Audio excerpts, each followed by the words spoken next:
fall into the river, and generally speaking, the colder the water is going to be as well.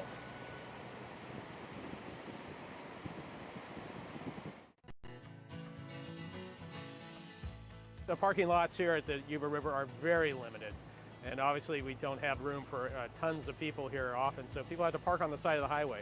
And the highway here is an active state highway. It's a vital artery to people in 3 different counties. When we have medical emergencies or any other kind of emergencies in this area, access is always key. And it's always very difficult to get in these areas with fire apparatuses and equipment. So to have that ability to maneuver and to park and to get to somebody in need quickly is very important. Financial cost for parking citations in the hundreds of dollars, especially for these areas. The county has enhanced some of the fines for specific parking zones in this area, so it is very expensive. And it goes basically on your vehicle registration. So if you don't end up paying that parking citation, it's going to end up haunting you later on when you pay your fees with DMV. So on the weekends, expect long lines, not a lot of parking, a lot of people, a lot of foot traffic on the roads. Be very cautious when you're driving down towards the river. And I think the biggest thing is just to be patient, to understand that it's going to take time to actually park safely, walk down to the river and enjoy. So patience is something you have to bring.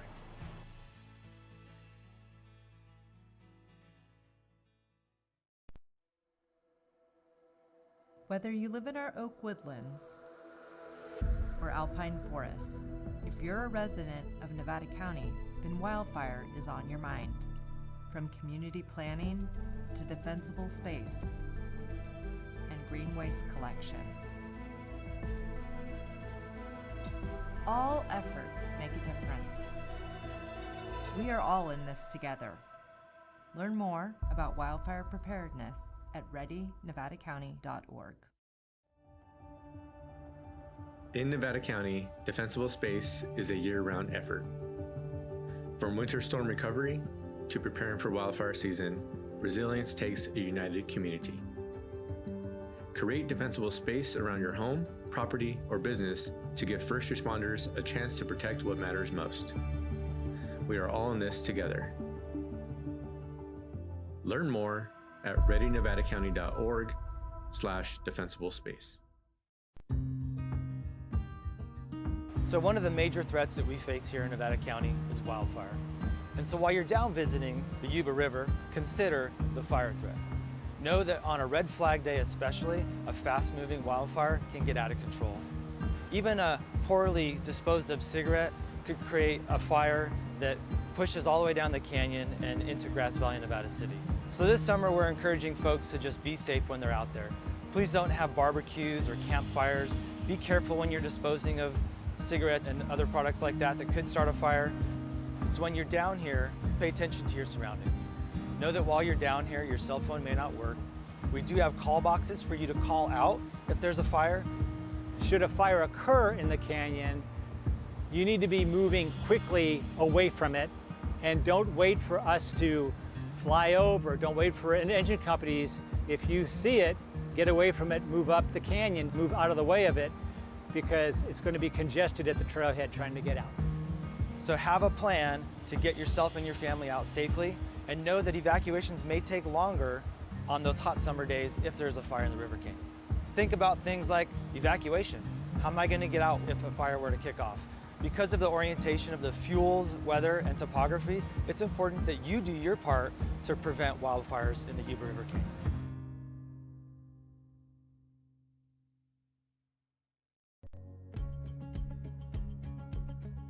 What people should not bring to the river is alcohol, a barbecue, anything that has an open flame, any type of glass containers. That glass container that you're carrying could very easily shatter on the rocks, and it becomes a hazard for not only you, but other people at the river. If you're coming to the river, that's wonderful, enjoy it, it's an incredibly magical place, but take all of the trash that you brought with you, everything that you brought, bring that back out with you. Odds are you're gonna see some bottles or a can or something like that. Take that with you, and please, please, please pick up after your pets. In addition to kind of picking up trash because of aesthetic reasons, we're also really worried about trash, the plastics and things like that, and also the dog waste for the health of the environment. Because if you don't, it's just gonna end up in the river, and it's bad for human health. It's bad for the health of the environment as well.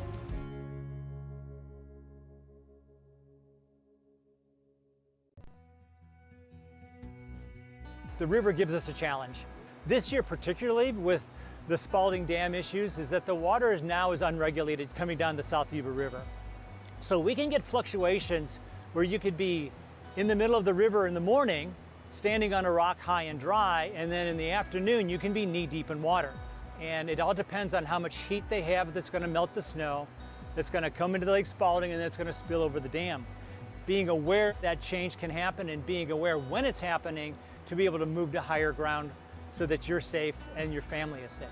So what you should do if you get caught in the river is to make sure that you stay calm, make your feet forward, downriver. That's the biggest part, is getting your feet downriver. And if you have to flow, you go with the flow of the river. Look out ahead of you, look for any ways to escape, any access out, any tree branches hanging over. Yell for help and stay calm. That's the number one thing, is stay calm. But the biggest part is understand that what's important is being safe. The more water is in the river, the more risk there is, the more hazard there is for somebody that's swimming. The harder it's going to be to move around, the more easily you could get knocked over, slip and fall into. Yep. So good morning, everybody, and welcome to the May 12th Board of Supervisors meeting. Would you, if you're able, will you rise for the pledge?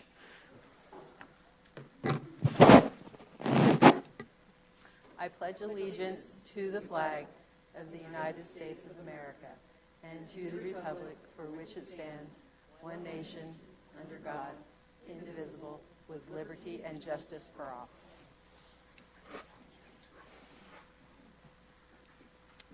All right, Madam Clerk, any corrections or deletions to the agenda this morning? Yes, Chair. We do have item number 3, SR 260241, is listed under behavioral health, but the item is being brought forward by Housing and Community Services. Okay. That's it? Yes. All right. We'll make that change. All right. Our first item this morning is our consent calendar. These items are expected to be routine and non-controversial. Any Board of Supervisors will act upon them. The Board of Supervisors will act upon them at one time without discussion. Any board member may request that an item be removed from the consent calendar for discussion. Members of the public wishing to ask questions or hear discussion on items listed under the consent agenda may now raise their concerns to the board. Supervisors will take these concerns under consideration and decide if there's reason to remove them. So right now I'm opening the public comment on the consent calendar. And if you want to call in, now is the time. Okay, not seeing anybody. Do we have any calls? No callers, Chair. Okay, I will close public comment and bring it back to the board and ask if there's anybody who would like to pull anything from the consent. Yeah, can I pull item 27, please? Yes, and we'll move that to right after we approve the consent. Okay. I'll make a motion on the consent. Okay. Is there a second? Second. Roll call? District 1. Yes. District 5. Yes. District 2. Yes. District 4. Yes. District 3. Yes. Okay. Motion carries. So let's talk about item 27. Yeah, thank you. Aaron, thank you. This is the fund balance reserve policy. The new policy has a lot of content in it. The old policy is pretty brief, narrative-based. My question to you is, when will the revised policy be revisited by the board, or when can we modify it? Will that come back to us annually?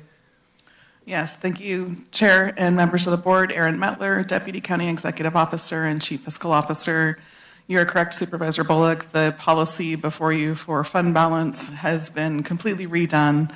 The old policy was 10 years old. It was time for a major refresh, and so that's what's before you for approval.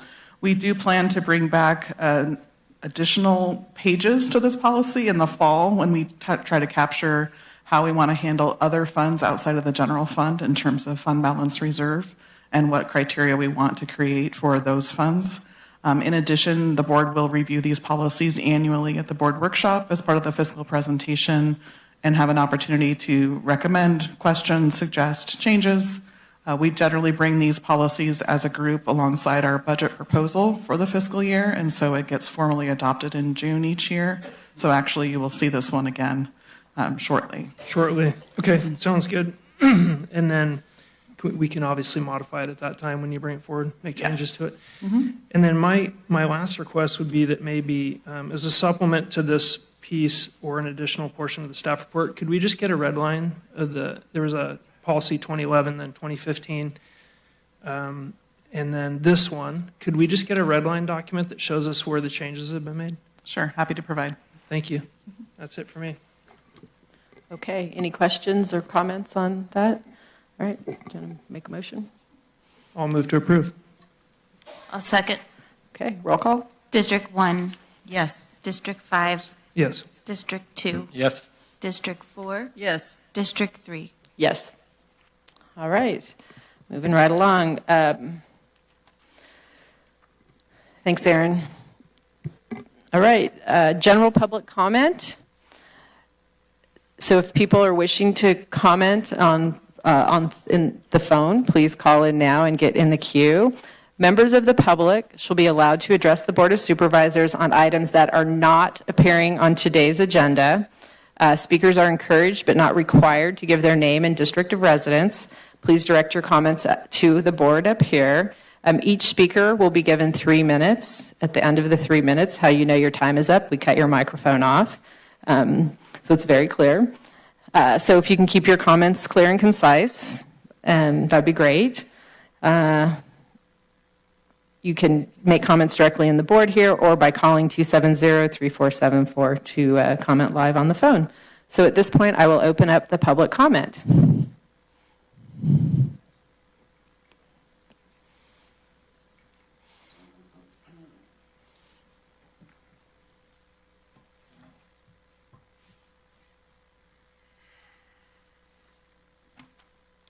Good morning, my name is Corey Emmett. I'm a resident of District 3. Today is your lucky day. I'm here to talk to you guys about industrial chemicals. I chose these randomly because they're chemicals that I work with on a daily basis. Most importantly, they're chemicals that you would also expect to find in businesses that are allowed in mixed-use business parks. First one I have here. This is Dichem Crosscheck. We use this to make sure that bolts that hold the important bits of the airplane on, like the wings, have not come loose. You would expect to find these in a specialty automotive repair facility. And here are some of the highlights from the material safety data sheet. These are all category 1, by the way, which are the most dangerous. Single exposure, target organ toxicity, causes severe organ and neurological damage in a single exposure. Aspiration hazard, fatal if swallowed and enters airway. Eye injury, causes serious and permanent eye injury. Another one that I have is 3M1300L. This is a contact adhesive. This is commonly aerosolized and sprayed onto materials. You'd find this in an upholstery shop where it's aerosolized and sprayed. Again, from the MSDS. Acute reproductive toxicity damages fertility and the unborn child. Specific organ toxicity damages to organs through repeated exposure. Hazardous to the aquatic environment with long-lasting effects. These are just 2 examples. I'm leaving out xylene, benzene, cadmium, chromium, all things that you would expect to find in the manufacturing, repair, and fabrication business types allowed in business park zoning. I have a respirator with me today. It's one that I wear along with my employees, along with glasses, gloves, fume extraction, other PPE. We can work with these safely because we are aware, we are trained, and we can mitigate the risks. If you are a 2-year-old child or an expectant mother living in a single-bedroom apartment that has been inexplicably located directly above a business that is using these chemicals, you are not aware. You are not trained. You cannot mitigate the risks. This is a lawsuit waiting to happen. This is not hyperbole. Thousands of these are filed every single year. It won't happen now. It won't happen in 5 years. It's going to happen when a mother can't hold her newborn baby or when a young man is told he'll never work again because of the neurological condition he's developed. The applicant for the Hidden Grove development in Cedar Ridge has stated in this room that he himself and dozens of others that he is aware of have refused to operate their business in compliance with county code, and he wants his development to be their safe haven. There is no plan for oversight. These are the hundreds of signatures we've gathered from people who are trying to tell you how dangerous this development will be. Please listen to them. Thank you. Thank you.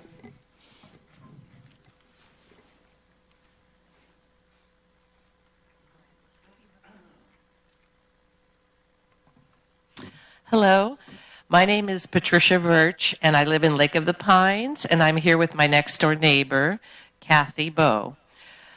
First of all, thank you so much for your service. We really appreciate it. I'm here regarding the fire season coming up. Thank you for this handout. Kathy was part of the Lake Wildwood evacuation one year, and she pointed something out to me that I didn't think about.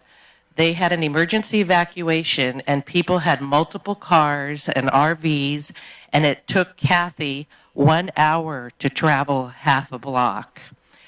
We are trying to get permits to put in electronic unlocking devices on our 2 side gates at Lake of the Pines, and we were told that we can't get a permit without meeting the requirements of the permit, which includes putting in a left turn lane, widening the road. I don't know exactly what is involved.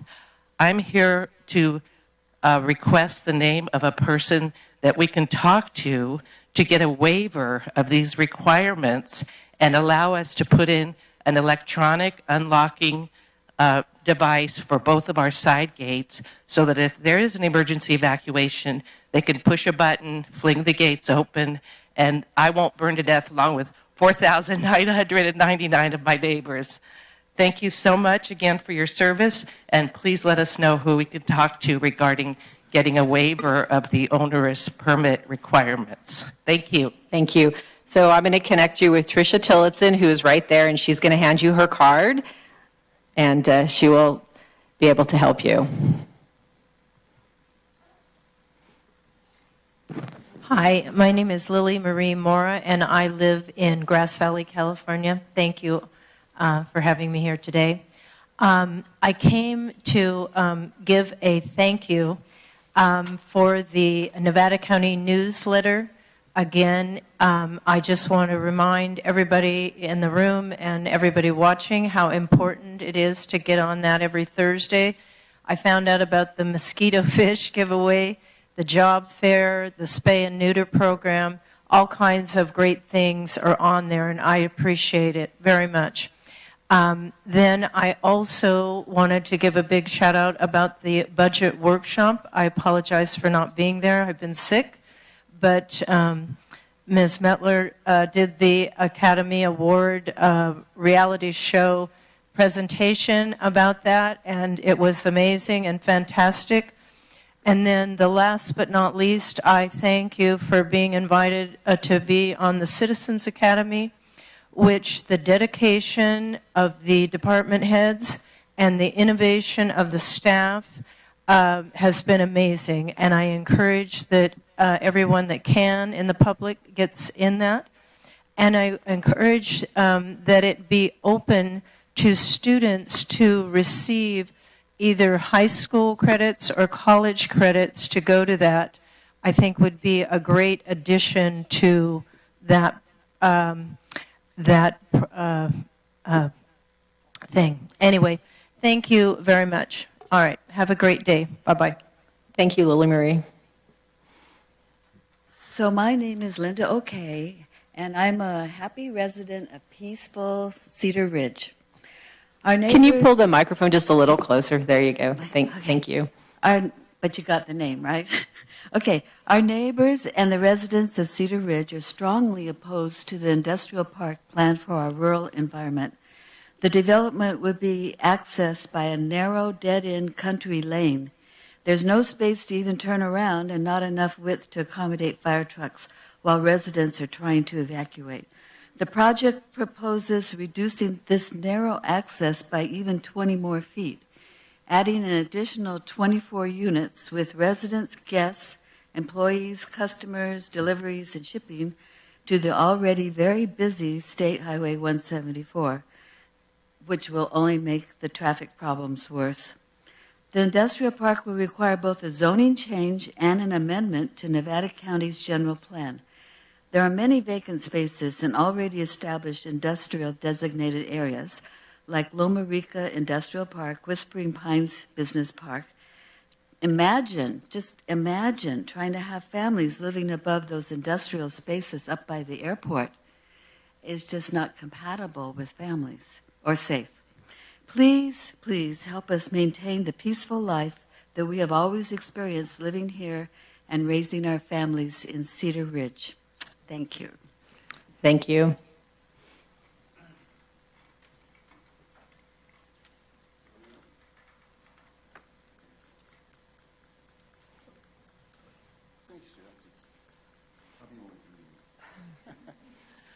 I'm Harry Boggs from 4, right? Yes.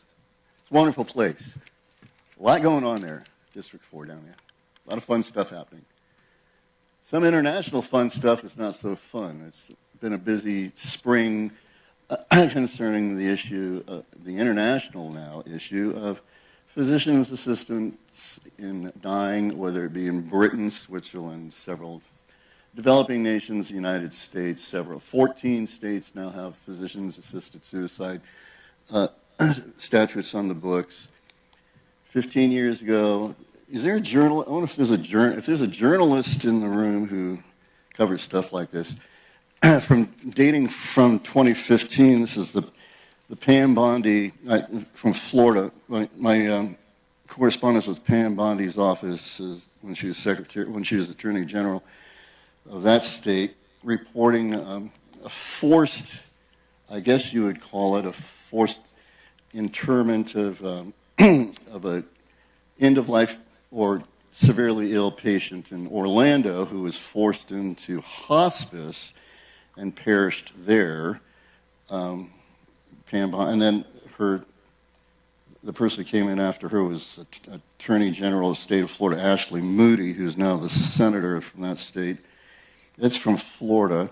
This is a case from Montgomery County, Dayton, Ohio. Francis Snyder, who was also forced into a hospice setting after being released the day before from physical therapy, which was an odd transference.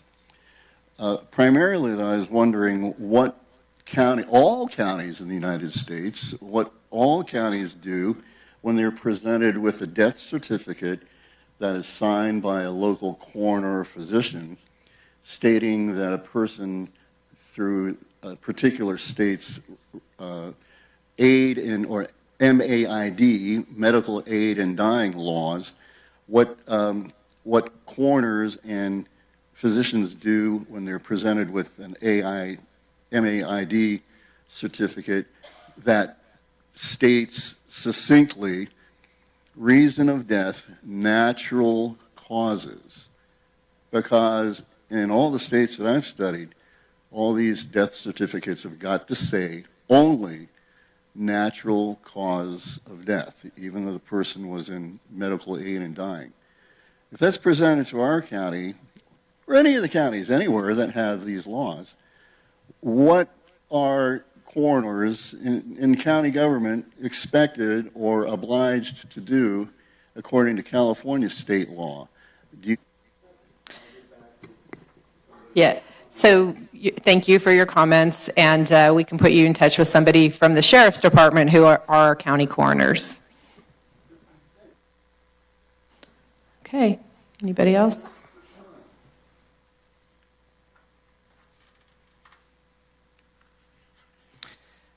My name is Robert Emmett, and I'm in District 3.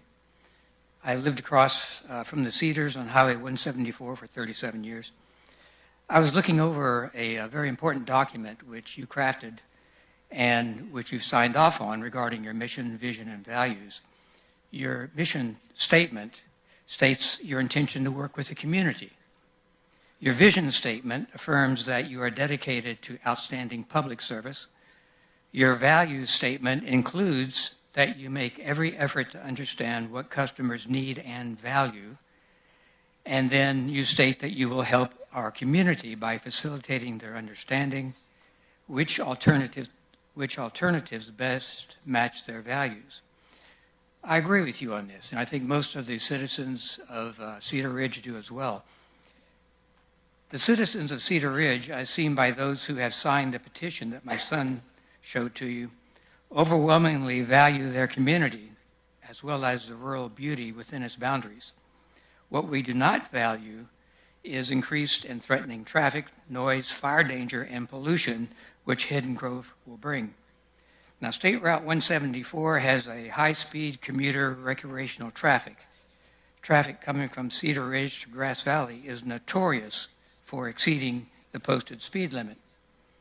Serious concerns exist regarding the increased traffic density and the capacity of the road during wildfire emergencies. Additionally, it's already nearly impossible to turn left onto Highway 174 in the mornings. Imagine having to do this on the top of a hill with no line of sight to the traffic coming up the hill at a high rate of speed, or between Cedar Ridge and Grass Valley where traffic is faster still.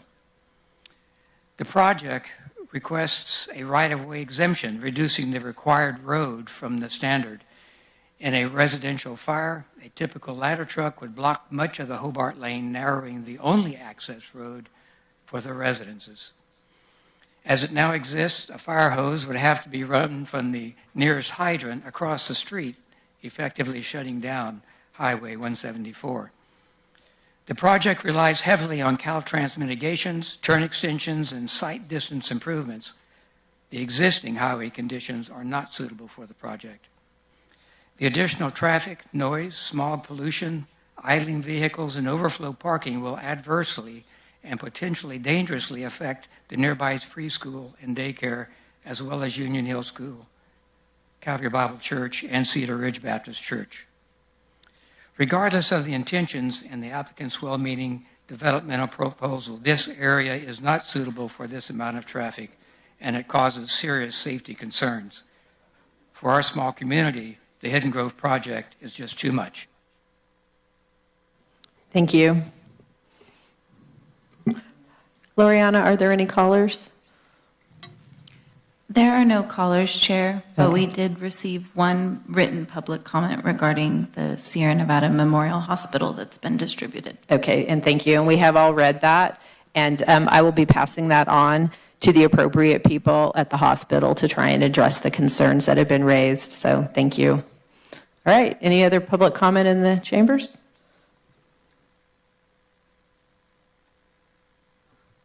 Good morning. My name is Dolly Lewis, and I'm a longtime resident and well owner living downhill from the proposed Hidden Grove light industrial development.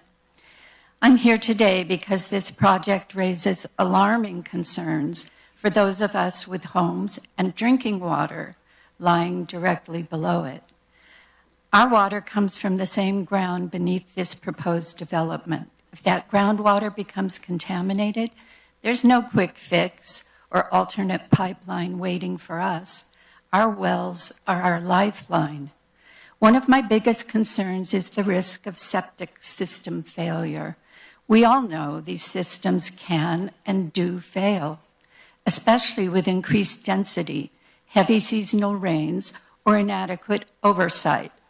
Everyone also knows that it is an exceptional tenant who conscientiously cares for a landlord's septic system.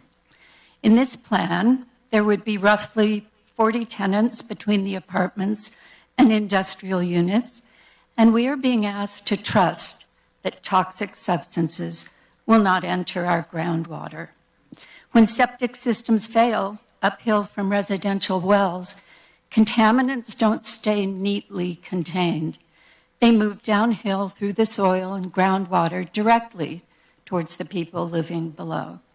As a light industrial development, fuels, solvents, oils, cleaning agents, and other toxic materials could enter the water table through spills, drainage, leaks, improper storage, or runoff.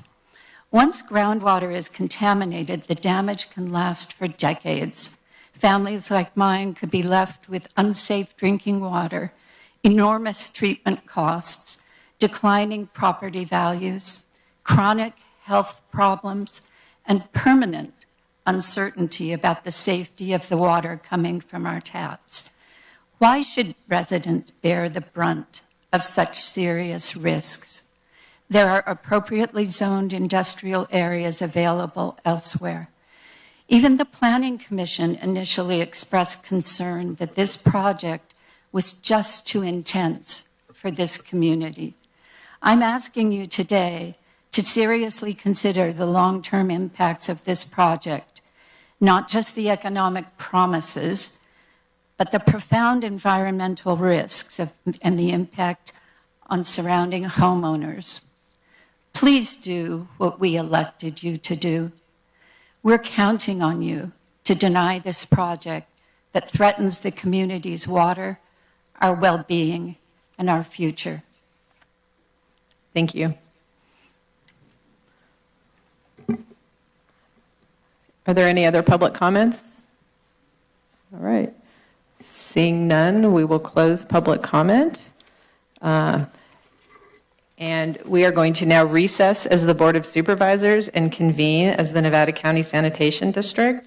The first item is the consent. All matters listed are routine and non-controversial. We can act upon them at one time without discussion unless anybody would like to pull something off of the consent for the Sanitation District. No? All right, then I would entertain a motion to approve the consent calendar for the Sanitation District. Move to approve. Is there a second? Second. Roll call. District 1. Yes. District 5. Yes. District 2. Yes. District 4. Yes. District 3. Yes. All right. Now we will go into general public comment on the Sanitation District. Is there any public comment? All right. Seeing none, we will close that. The board like to pull anything off? There is nothing to pull off.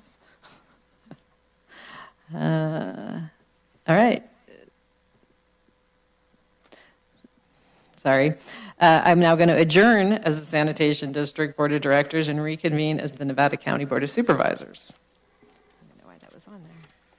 All right. First item, number 33. Sue, that's you.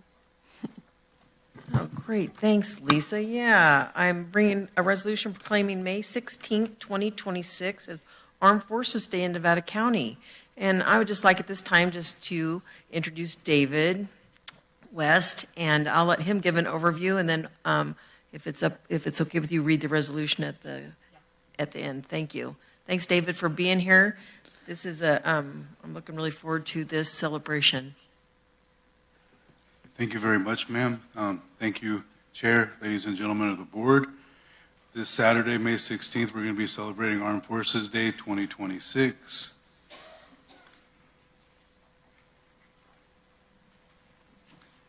How do I go to the next slide? Use the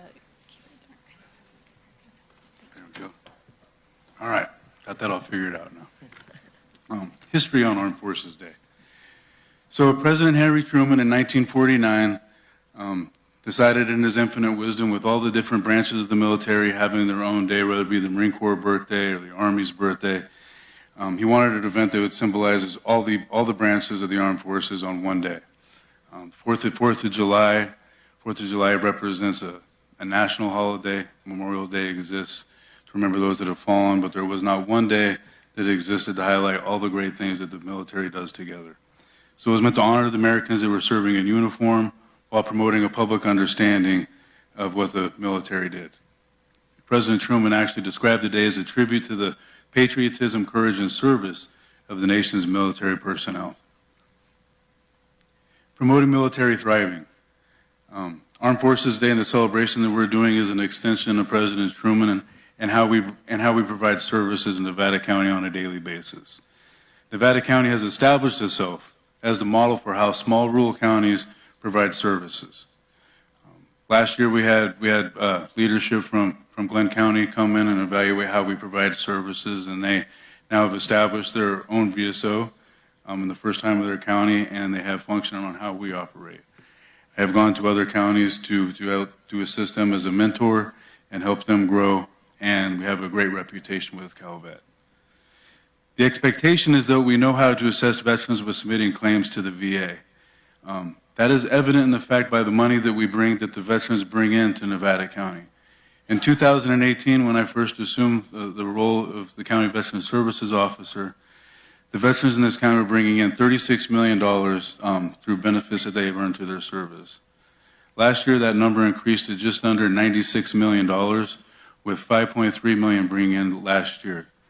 And that $5.3 million is best symbolized that for every dollar the county invests in the Veteran Services Office, the local community gets a return on value of $206. And that's money that's spent at your grocery store, on rent, child support, right, to help the child. Whatever the veteran's need is, that's where that money is going to help take care of. We focus on the whole veteran. A lot of counties, when they come and they just focus on the actual filing claims and submitting for injuries or diseases as a result of their service. We do more here. We find out what the problems are, what the obstacles are, and be able to reach them out and direct them to either local community providers or other community services within the Department of Social Services. And the past 2 years, we've been invited to participate in the Military Change Forum in Washington, D.C. After 20 years of war, there's become this broken veteran narrative that we're all crazy, homeless, or looking to kill ourselves, and that's simply not true. 90% of us are doing great. Studies show that 1 in 3 small business owners locally are veterans. When we go to college, our GPA is higher. And when your local veteran community is doing good, and generally the community at large is doing well, because we like to police our own, and we like to serve, and we join local clubs. What we do out here to promote military thriving, we have our Veterans Outreach and Wellness Program. We got an award last year from CSAC for the work that we do. We collaborate with the Auburn Outpatient Clinic, the VA Auburn Outpatient Clinic. Every Friday, we have a staff member there for those veterans that can't make it here. We have our mental health services. We contract locally with Sierra Family Therapy. There we have veterans getting better, and they're getting more access to service quicker. And Sierra Family is also a part of the community care network with the VA, which means they're only just limited to what we're able to provide. Once they're established VA healthcare services, they're able to continue to be seen at no cost to the county or the veteran through the VA.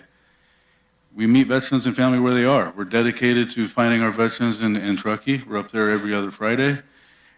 This year at the block party, we have asked, and we're going to be bringing some more VA resources, so just not our table, try and bring some more VA resources to the veterans in the community to help expand the block party that participates with the town of Truckee. And we have our transportation services, which is veterans driving veterans to their medical health appointments. It's a great service that we provide. And finally, we've got some opportunities to advance our thriving. We recently got the results from our participation USC study, which was Los Angeles, Santa Clara, and ourselves. We got great feedback. We're doing we're doing very well based on the feedback that we received, and I can't wait to show that off. But that's going to be used to help provide more support to what we're doing. And recently we're named as one of 4 counties nationally that was selected to participate in a joint collaboration with the VA's Public Information Office to help promote the community care program locally. So we're going to get more coverage and more opportunities to showcase what we do. The stagecoach, right, that's not at all the responsibility or because of anything my office did as a community effort, but that is a highlight of how we're doing what we can using the resources available to make sure we're ending veterans' homelessness. And recently, last week, myself, the Nevada County District Attorney, Public Defender, and the Probation's Office were all in Los Angeles to attend a Veterans Treatment Court Symposium. With all the work that we're doing, that is the one area where we as a county can get better, and we came out of that with a joint agreement that we're going to be working together to figure out how we can make diversion or treatment court a better opportunity for those veterans that are in our criminal justice system. And with that, I want to take the time. The planning of Military Appreciation Day, not Armed Forces Day, sorry. The planning of Armed Forces Day has been an extremely great opportunity for growth and learning.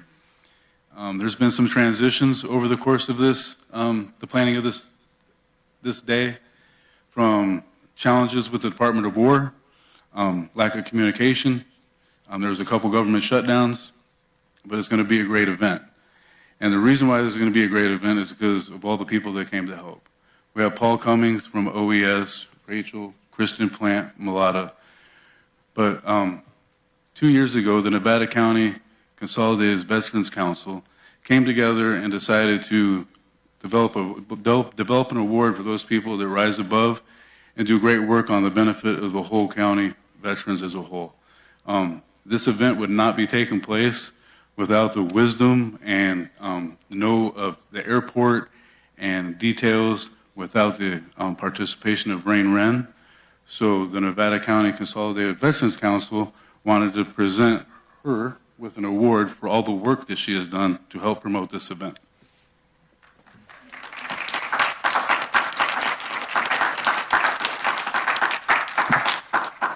So Rain, come on down. This is your surprise moment in the spotlight.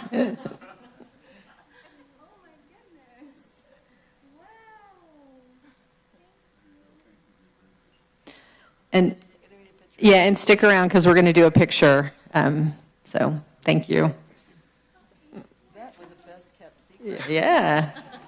Especially keeping it from the person who kind of keeps us all organized and knows everything that's going on. So thank you, and thank you for supporting the office, the Veteran Services Office, and we only get all the recognition or the support we get because of the support you give my office. So thank you. Thank you. Oh, and on the 16th is going to be a great day for everybody in the community that's watching. The event's from 8 to 3. We're going to have our opening ceremony at 10 o'clock. We've got all the branches of military going to be there. There's going to be a kids zone. There's a car show. GIFA's going to be there providing scholarship plane rides up in the air. Or there might be a VIP around in the county that might be up there flying planes, possibly. Right? We found out we got some military things coming. But it's going to be a great day, and at 12 o'clock, we're going to be highlighting an enlistment ceremony. We're going to get to see young poolies, people that have enlisted, and usually when I enlisted and it was done in a dark room and there was nobody there, these young men and women are going to get an opportunity for the community to thank them and hopefully maybe spark an interest to serve in somebody else that's watching. So please come up, show out. There's going to be food. All kinds of great food, music, Let the Horses Run are going to be playing, and yeah, it's going to be a great day. Great. Thank you, David. So any comments or questions for David, Rachel, Rob, comment? Yeah, thanks for all you do. Being the son and grandson of retired military, I'm always very proud at things like this, but I'm also very proud as I travel around to hear and see the work that you do. You know, you mentioned CSAC, and I felt like you were a celebrity when you presented there, and it's a testament to the work that you and all the staff do. I mean, people were coming up from, state assemblymen who were veterans just talking about the work you're doing. So I think you're a testament to Nevada County here, and appreciate all the work. And then look forward to the day. And did I hear there's free transportation too? Yes, we have a parking lot. So not to the event, but we have a parking lot a little bit down the road, and therefore we're going to be driving people to the park up to the event, so that way they don't have to walk or just make it easier for them. And we'll also have some golf carts for those that need assistance getting to the event, close parking for them. All right, thanks. Sue? Yeah, you have done an amazing job. I think when I look at how the teamwork comes together, one, to help our veterans, and also what our county does to support our military as well with our Skill Bridge program. I think that when we look at the folks that live here and contribute to our community, it's just a great way to say thanks. I'd like to give a shout out to all the businesses that give a discount. And so if you see that military appreciation sign in those windows, and I think that's a very giving thing that shows how much support this community has. We have a good relationship with Beale Air Force Base. As we know, a lot of those folks live here. live here, play here, and love this county. So I just love that we're having this ability. I want to thank all the vendors that are going to come out, and it's going to be such a great day. What a great day to celebrate May, too, right? It's going to be beautiful weather. And so it's a lot of busy things going on this weekend, but do more than one. Make sure you come out to Armed Forces Day. It's going to be fabulous. So thank you so much, David and Rachel and your whole team. Rain, I think that was the best surprise ever, your face. I wish I could have had that on video. But really, truly, you have done an outstanding job at supporting what's going to happen at our airport. And I do want to tell people this is just such a great opportunity to come and see what a wonderful little airport we have and the importance that it brings and drives to this community. And so really looking forward to seeing you all out there. I'm going to be there. And so come up and say hi, and let's just have a real great day. Thanks, David. Thank you. Thanks, Sue. Heidi? No? Artie? Yeah, thank you, David. I'm always blown away at your acumen. I mean, you know your stuff, like back and forth, and everything you give to us is very articulate, and I appreciate it. Yeah, one day I was sitting on my couch, and it was like KCRA 3 came on, and I wasn't totally paying attention, but then all of a sudden I saw David in the background with Governor Newsom standing there.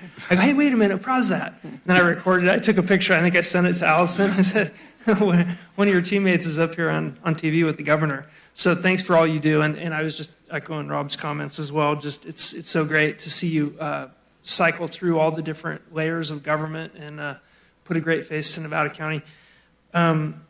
Thank you. Just a couple quick questions. And don't know why these came to me, but you know the welcome signs, the veteran welcome signs, are those still up? I can't remember. Yes. They are? Okay. Yes. Cool. Yeah, great. I like it. And then on the block party in Truckee, is that the Truckee Thursdays, or is that just the annual block party? That's the annual block party that happens in the fall. Cool. I'll try and see you there. And then a plug for the airport, our great airport. It is a great airport. It's going to be fun to see it. You can see planes fly and do the whole deal out there. So thanks again. Thank you. Will you be giving people rides in your plane again like you did a couple of years ago? Unfortunately, I'm out of town. Yeah, I'd like to. Next time.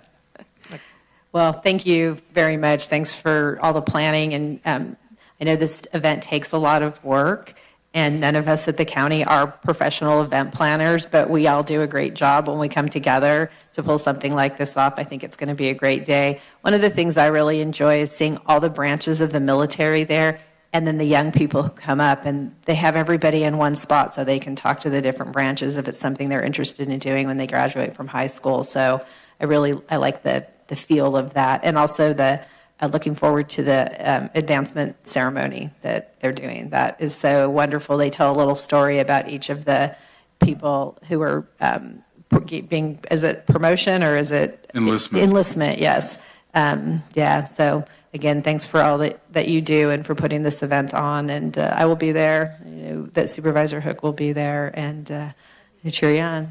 Supervisor Hall, maybe Supervisor Tucker. So we'll get us all there, at least for a part of it. Mm-hmm. So with that, I'm happy to open this up to public comment. Is there anybody in the audience who would like to speak? No? Any phone calls? No callers, Chair. Okay, we'll close the public comment. And at this time, I'd like to have Supervisor Hook read the resolution that we've prepared for you. And then if you're okay, we'd like to get a picture afterwards. Okay, great. And I want to do is shout out to, and I don't have a list, but the people that help sponsor this event. We can't do it without private and public. Really, it's just all works together. You guys are doing work, and then those folks that are out there, and there'll be a list of them, and some big thank yous that go out because it's much appreciated. Okay, here we go. So whereas the service and sacrifice of men and women of the armed forces has been essential to preserving the freedoms and the way of life that we hold dear. And whereas over the past century, tens of millions of Americans have answered the call to serve in the armed forces of the United States. And whereas Armed Forces Day was created on August 31st, 1949 by then Secretary of Defense Lewis Johnson, following the unification of the armed forces under one Department of Defense by Harry S. Truman. And whereas this special day was established to unify separate military branches celebrations into one day of recognition and to increase public understanding of the armed forces' vital role in protecting our nation and supporting our democracy. And whereas the first designated Armed Forces Day was celebrated on May 20th, 1950, and whereas Armed Forces Day is celebrated annually on the third Saturday in May, and it is a day Americans honor and recognize the dedication and sacrifice of those who serve and have served in the Army, Air Force, Marine Corps, Space Force, and the Coast Guard.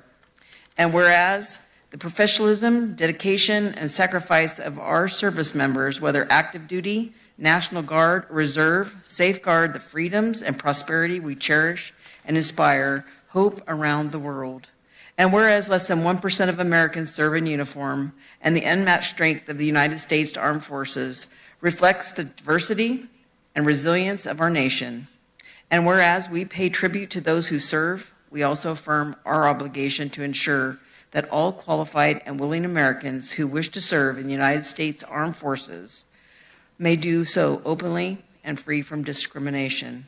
Now, therefore, be it resolved that the Board of Supervisors of the County of Nevada, State of California, hereby would proclaim May 16th, 2026 as Armed Forces Day in Nevada County.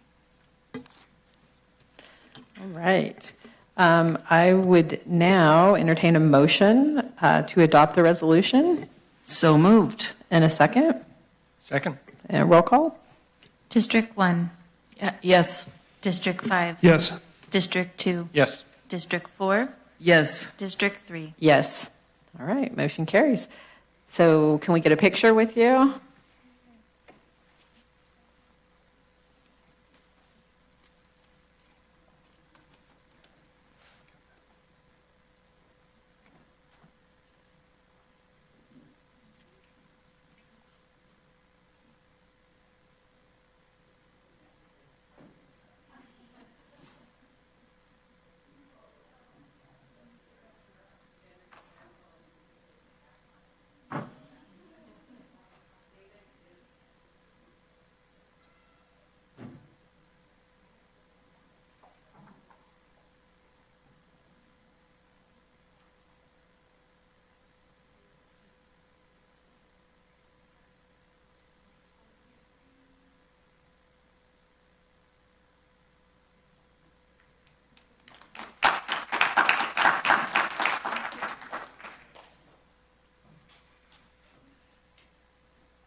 All right, thank you so much. We'll see you guys on Saturday. Supervisor Hick has a busy weekend. I think you have the rodeo after that as well, so. All right, our next item is a resolution adopting the Truckee Fire Protection District Capital Improvement Plan and Mitigation Fee Annual Expenditure Plan for fiscal year 25-26. Brian. Thank you. Good morning, Supervisors. As you mentioned, this item before you today is a resolution to adopt the Truckee Fire Protection District annual impact fees and their capital expenditure program. In March of 2026, the Fire District Board adopted the district's capital improvement plan and mitigation fee annual expenditure plan for fiscal year 25-26 at one of their district public hearings. The updated fee program does include a recommended change in the annual fees collected, and that's based on the percentage change in the 20 cities engineering news record construction cost index. The fees collected would increase from $1.31 to $1.34 per square foot for residential construction, from 99 cents to $1.01 for industrial use construction, $1.39 to $1.42 for commercial and retail use, and lastly, $1.98 to $2.02 for office use. As I mentioned, the district held a public meeting to adopt these fees and adopted these fees and their expenditure plan by resolution, which is attached to your staff report. At this time, the Truckee Fire District is requesting that the Board of Supervisors also adopt the adjusted fees in order for them to go into effect, which would occur 60 days from today's date if the board were to adopt them. Chief McKechnie from the Fire District is joining us remotely, and both of us are happy to answer any questions you may have regarding this item. Thank you. Thanks, Brian. Chief, did you have anything you wanted to add to Brian's report? Thank you, Supervisors. Fire Chief Kevin McKechnie here for Truckee Fire District. Nothing to add to Planning Director Foss's report. This is just simply an inflationary increase in our mitigation fees. Great, thank you.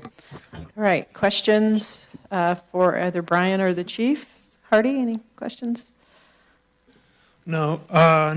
Thank you, Chief, for bringing this forward. I read the spreadsheet. I was a little surprised at the cost index just not being escalated to a greater degree, considering the inflationary index related to other building and construction projects that I've seen, particularly in that part of the county. But the fees associated with the unincorporated areas are pretty minor in comparison to other areas, Placer County and incorporated Truckee.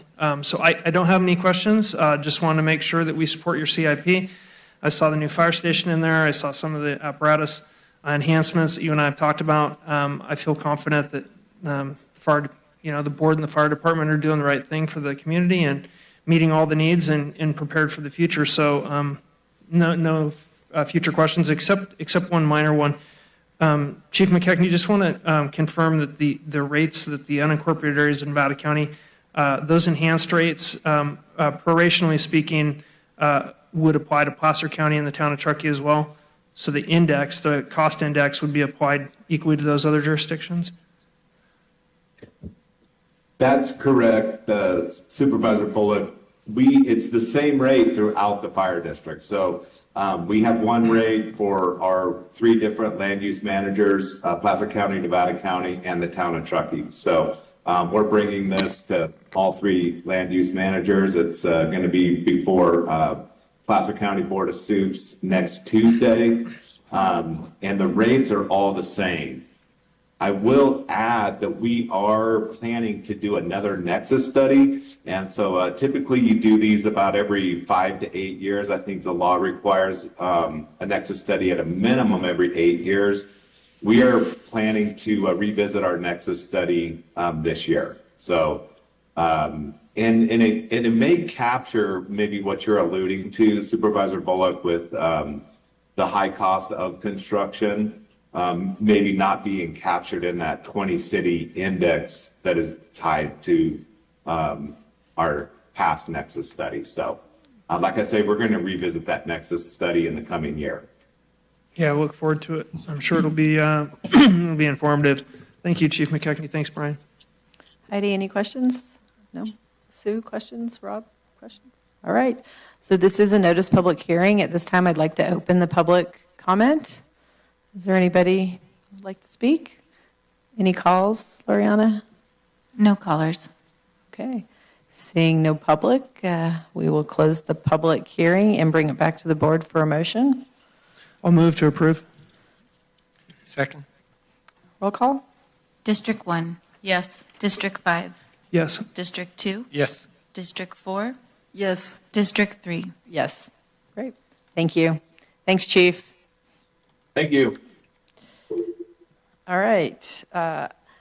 Item number 35, Supervisor Hook has brought somebody in from RCRC to give us a presentation. So Sue, if you introduce this one. Thank you so much. Yeah, I'm pleased to introduce Craig Ferguson. He's our Senior Vice President of Business Development Division, and he's going to do a little bit of a presentation on our strategic plan. And RCRC is, our advocacy and the work that we do with them is so important to all of our rural counties. There's about 40 of them, I believe, that they represent. And it's not just RCRC, it's all of our affiliates with Golden State Finance Authority, our National Home Buyers Fund, Golden State Natural Resources, Golden State Connect Authority, which we just had our first groundbreaking, which was very exciting in Glenn County. Our Environmental Service, Joint Powers Authority, and of course, Rural Advancement Institute. So they all serve as an entrepreneurial arm of the tackling things that we're going through in the region. And so just really appreciate you coming up today, Craig, and giving us an overview of our strategic plan as we're going to cover for the next year. There's been a lot of great activity. We appreciated staff all came up and saw our ranch property, had a visit on that. We saw our our Commons Resource Center, which was interesting, and talked about some of the issues that we all are managing through with behavioral health, our housing discussion. We went down and saw what it is in a small community to have to build and find funding for building bridges. So we saw Edwards Crossing. And of course, Tracy Ryan, she's just been fabulous. She came and did a legislative platform and has been huge with working with me, especially here on our issues with AT&T and the landline process. So they touch so many places, and I want to appreciate the work that they all do with all of our staff. They have a ongoing relationship and that open door policy. So things are happening here every day, looking through the legislature and some of the things that are going to really affect rural California and our county specifically. So I want to thank you for that. Thanks for being here, Craig.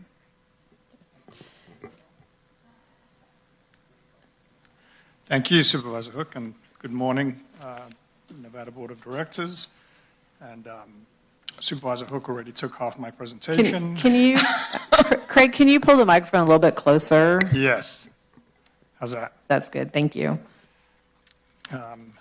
So yeah, Nevada County, Supervisor Hook mentions the 40-member counties. I've been at this company for 19 years, and when I first started, it was closer to 16 counties, and it's grown a lot. And we're at the point of where we're trying to, we're actually pushing counties away that want to join RCRC, and that includes San Bernardino and Riverside, and we've kind of got a ceiling on population, and even though they do have rural counties, there's always CSAC, and we want to keep it as rural as possible, and not bring in the bigger counties. But it has grown a lot and in popularity too. So we are seeing a lot of the bigger counties, even from down south, wanting to become part of RCRC. So it's a compliment. At the same time, we do have to keep the focus on rural California. Nevada County in particular is probably one of the, if not the top innovative counties out of the 40 members. We've even, a couple of years ago, did a tour of Nevada, well, not of Nevada County, but we're trying to find ways for other counties to utilize what counties can offer with regards to home ownership or even senior living. And we toured one of your senior living facilities. I think the county actually donated the land, which made it very feasible for the developer to build this facility, and a beautiful facility for senior living. We're trying to kind of copy. We met with the HR department, the housing authority. It was a nice tour, but a lot of our other counties just don't have those resources. Nevada County obviously has those resources, and I've been noticed on your consent agenda, you've got a down payment assistance program that Supervisor Hook, I didn't even know you had, I talk about down payment assistance all the time. Never once have you said, oh, by the way, and it's a really good one. I don't even know where you get your funding from. So let me jump into it. So RCRC, you can see is the umbrella, is the mothership. We've got divisions: government affairs, economic development, business development, administration, and finance. And as Supervisor Hook mentioned, the affiliates are all underneath. So I'll touch briefly on RCRC and then real briefly on the affiliates. And again, this is kind of a summary of the strategic plan. We do this once a year. Between Pat and I, hello, come back. We try and hit every county once a year, and so I drew you guys. If you look at the RCRC strategic plan, the vision, RCRC is the premier advocate and innovative service provider for rural counties in California. It kind of goes back to what I was saying with the larger counties, as much maybe impact they could even help with us with their power, political power, what have you. We just don't want that kind of impact in rural California. We're very good friends with CSAC, and you all belong to CSAC, rural counties and the urban counties. And I think they do a tremendous job, and we just want to focus on the rural areas, and CSAC is actually supporting us on the rural side, and we support them wherever they need it on the other side. And in the last few years, I think really since Pat's become CEO, our relationship with CSAC has become quite strong versus when it was prior to that, where it was a little bit of a hit or miss relationship. It's become very strong, and it's quite pleasant. You can see part of the strategic plan, we've got equitable access, includes broadband, housing, health services, insurance, impactful policy advancement, rural education and research, innovative approaches, local control. RCRC was formed in 1972, and it was just a political advocacy division. And so it's definitely diversified since then. And I'll touch on that, but really the policy advancement was really the core behind RCRC back in 72 when it started. If you look at healthy communities, forest resiliency, economic development, tribal collaboration, resource management and infrastructure, and then just internally, operational excellence, which includes fiscal health, member engagement, meaning to you, and communication technologies and HR. And it's not just on the state level, it's on the federal advocacy level too. So you can see the state areas, again, forest, water, broadband, housing, energy, health access. We do a lot of work with the CPUC. We've spent a lot of time even with the, what Supervisor Hook was just mentioning, with the broadband, which I'll touch in a little bit. The Williamson Act, wildlife, rural healthcare, and the federal policies focus really on the forest health, water, wildlife, and rural healthcare. And we have ad hoc committees as part of the 40-member board of RCRC where certain board members break into ad hocs, and you can see where the key topics are: recruitment and retention of employees, predator management ad hoc, that's a newer one pretty much in the last year or two with the wolves and the possible grizzlies coming back, state mandate reimbursement, jail medical services, and indigent health planning, and the SGMA ad hoc committee. And you can stop me at any time with questions. Golden State Finance Authority, this one was, this is the JPA, and this Golden State Finance Authority was formed in 1993, and RCRC formed it two parts: to provide housing to those needy in California, down payment assistance, low rate mortgage rates, and also to provide a revenue source to RCRC, because RCRC doesn't really have a revenue source, so it relies on certain affiliate companies to provide its mission, at the same time providing financing to keep RCRC, support RCRC's initiatives. Golden State Finance Authority provide affordable housing, offer financing options for energy efficiency, secure infrastructure financing. We have a grant advance line of credit. This is where we provide loans to counties that can't really afford to put that shovel in the ground when they're looking for a reimbursement for a project. They got to get reimbursed upon completion. We provide loans for that bridge period, that interim period, and I think $3 million was approved by the board, and that $3 million has already supported $35 million in project funding. And it's a revolving loan that gets paid back and goes back in the pot, and those needy counties, or those counties that need it, utilize it. And also the Golden State Connect Authority, which I'll touch on in the beginning in a little bit. Golden State Finance Authority funded that to get started. And then the Golden State Natural Resources, same thing a few years ago. Golden State Finance Authority funded that, seed funded it to get that started. So it's been a helpful hand in starting other affiliates within the RCRC umbrella. Golden State Finance Authority has actually helped over 87,000 families in California obtain home ownership, over $16 billion in mortgage financing, and over $680 million in down payment assistance, and over $1 billion in energy financing. And we work right now we're working with HCD on a fire victims program to provide down payment assistance in large amounts, but this is actually federal funds that is now state funds, where possible home buyers can receive up to $350,000 towards a home if they move out of a fire risky area into a non-fire risky area. So we're administering that for them. And then for years, we worked with the CEC to start the energy program. Back in 2015, we started that one. National Home Buyers Fund, another down payment assistance provider, but National Home Buyers Fund is national. So it goes nationwide. And that was formed in 2002, and since then has provided over $15.7 billion in mortgage financing and 69,000 households. So you put two together, you've got over 156 households obtaining homes, California and across the nation, and over $32 billion in mortgage financing. And Golden State Finance Authority also has what we call an assist-to-own program, and this is specific to county employees. I'm saying this because you guys have your own program, so I don't know if it's of that interest, because you haven't done any with your county employees, but I'm assuming your existing program is for anybody in the county. But this is a special program for county employees.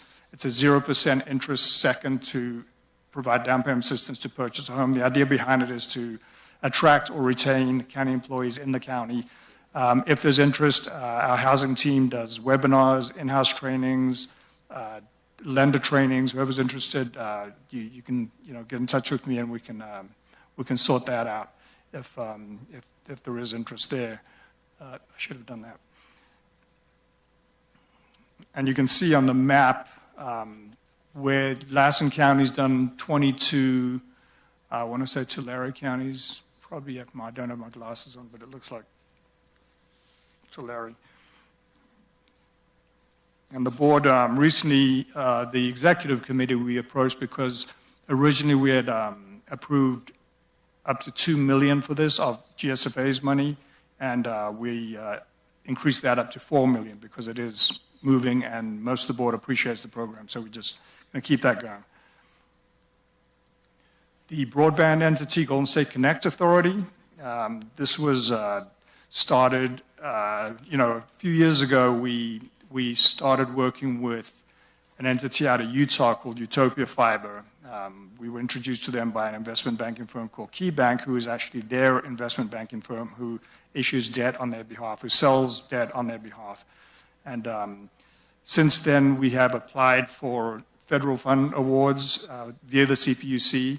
As you can see on that table, we were awarded for 6 counties, one town, and up to $185 million in federal funds. Not quite enough to cover the areas, so we did issue debt of $110 million, private activity debt, and so there's a total of close to $300 million for these areas. And as Supervisor Hook mentioned, we did last Thursday have a groundbreaking ceremony in Glenn County, and we're hoping to get the rest of these areas done, starting with Glenn and just moving forward. And this is bringing fiber gigabit speed into rural California, a lot of what some areas have zero. Alpine County, I know Supervisor Griffith still uses dial-up. So this is something exciting, and we're glad to be the pioneers of it. And Utopias who have done this in Utah, in Idaho, in Montana, and they're partnering with us to, they know what they're doing. They've been doing this for years. We're the owner of the infrastructure. It's an open access program. So we provide the infrastructure, and any ISP provider, any internet service provider can join. Think of it like an airport where airplanes rent space. They will rent our space, and the consumers can choose between whoever's joined. Utah has 15 providers right now, where as a consumer, if they're not happy with one, within an hour they can switch to another one. Keeps it competitive, keeps the pricing down. I'm 7 miles east of Sacramento. I have one choice, and it's Comcast. I'm not unhappy with them, but other choices would be good. And so this is the idea, open access into rural California. And you can see all the areas that have actually opted in, and Nevada County is one of them. And I'm not sure where you guys are with your broadband, because as I said, you are further ahead than a lot of counties, but you've opted in. So once we're finished with these guys, on the left, on the right, hopefully we get some more FFA for the remaining counties.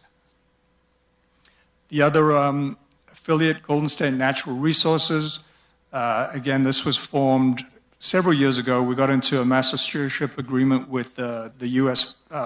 Forest Service to allow us to gain access into U.S. forest land in California. We started this out with high hopes of building 2 pellet facilities, and the ultimate goal of exporting pellets to Asia and Europe. That goal has kind of been subsided. The commodities market of pellets has taken a big dive. There's a lot of product out there. Vietnam came in strong, so the pellet price in general dropped so much that it didn't make it feasible for us to continue this way. But we still want to have a mission to get into the forest. And if you look at that pile of dead trees there, or actually dead wood, that's Modoc County, and that's probably one of 75 piles like that just along the road. And the problem is there's no use for it. No one's finding a use for it, and that's where we sit, and we're trying to find a use for it. We're talking with a lot of stakeholders, some of the biggest in the world with regards to what they want to do.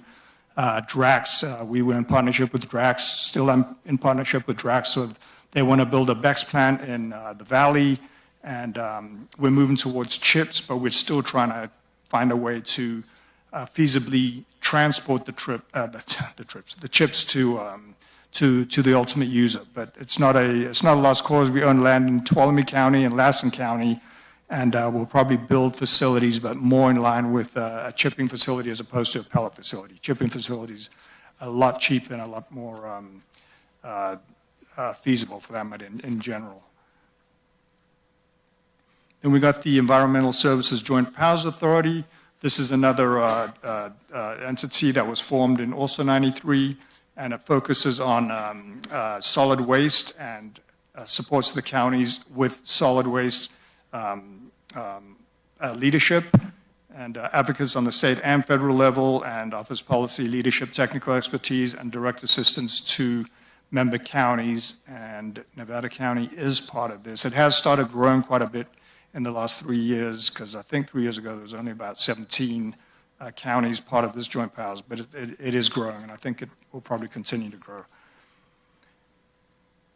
And then last but not least is the Rural Advancement Institute. This was kind of like the Phoenix brought back, because it used to be, been so long I forget the original name of it, but it was around for a while and went dormant, and then we brought it back, but we brought it back as an educational advancement institute to really facilitate academic research and educational opportunities that advance understanding of rural California amongst policy makers and the public, and really just bring the urbanites into rural California, let them see what rural California is about.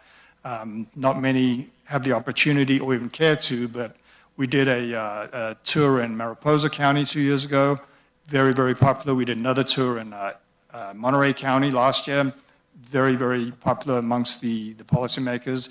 And it's more of a, it's not a revenue generator, so RAI depends more on donations. PG&E donated $50,000. There's a tribe out of Tehama County that donated $50,000 to just help this get going. A couple of our mortgage lenders have donated up to $50,000.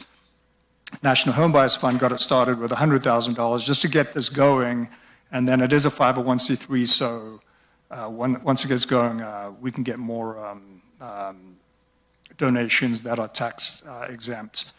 But it is new and exciting, and we hope to see this grow.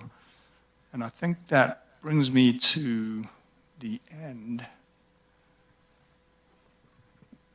Or within 15 minutes, not bad. Yeah, thank you. Thank you. Lots of great information. Questions for our RCRC representative, Rob? No, thanks for that. No real questions other than I think a lot of what you touched on are obviously issues we're already very familiar with, and but just the idea, appreciate these are common to throughout the state, the other rural counties, so the collaboration and how we can learn from other ones, they can learn from us, and how you're bringing the stakeholders together. I really appreciate that, so keep up the good work. Sue?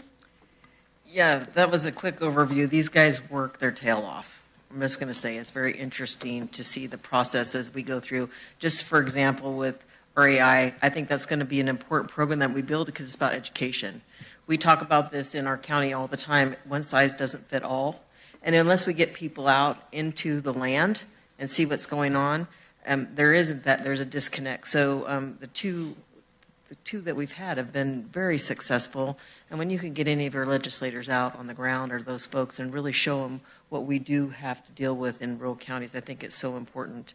Our home funding that just passed this morning doesn't really fit just our county members. It was for somebody that is some of our lower income that hit that mark.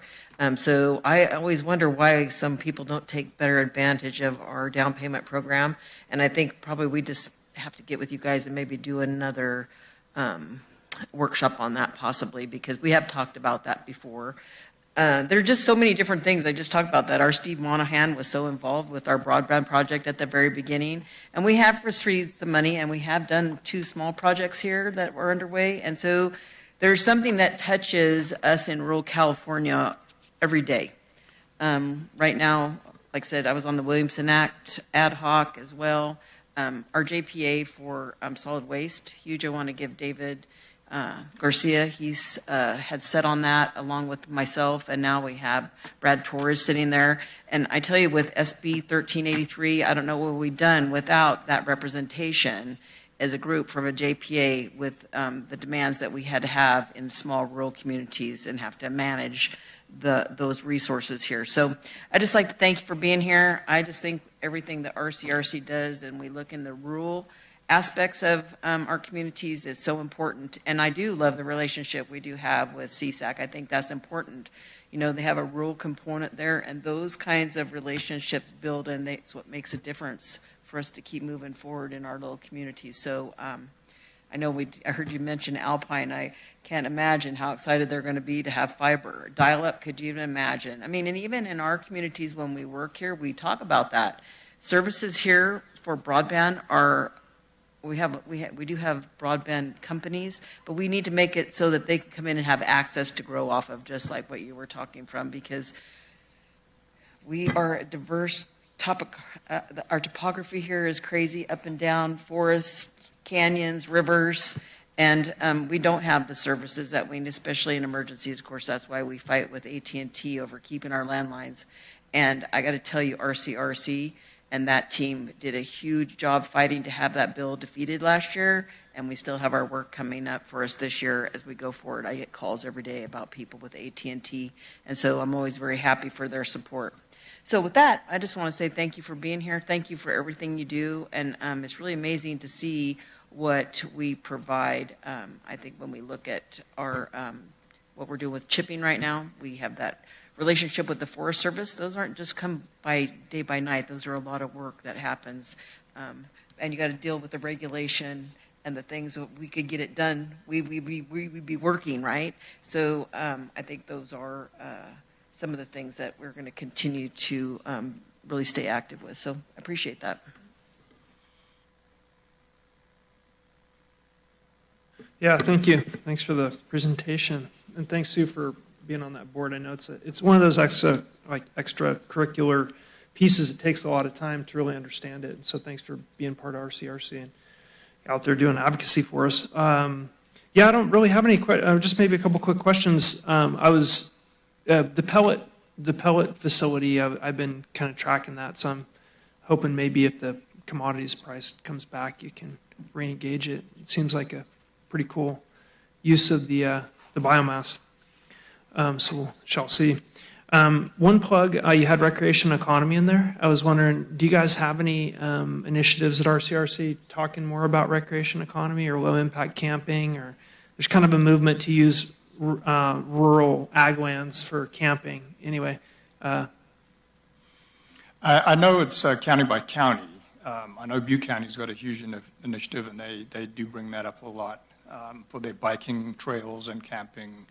But RCRC in general doesn't have a focus, but they do. The board brings it up in the board meetings with regards to those counties that are partial towards recreation and from hiking, biking.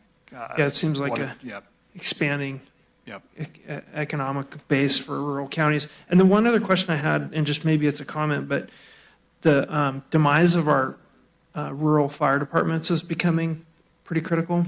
And a lot of them in rural economies are based on volunteer fire departments that are kind of, that volunteer model is kind of collapsing.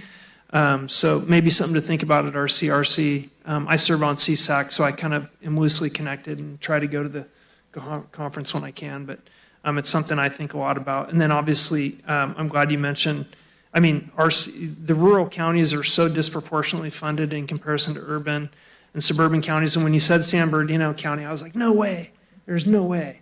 I mean, that's a huge county, right? It's one of California's biggest counties, although it is very rural in parts, but I stand behind you. We don't want San Bernardino County in our CRC right now. Although we love them, we totally love them. I love them, but Yeah, thank I'm you. the same. I mean, there's definitely pros with Riverside, San Bernardino, even Kern County wants in. But at some point, we don't need to become CSAC.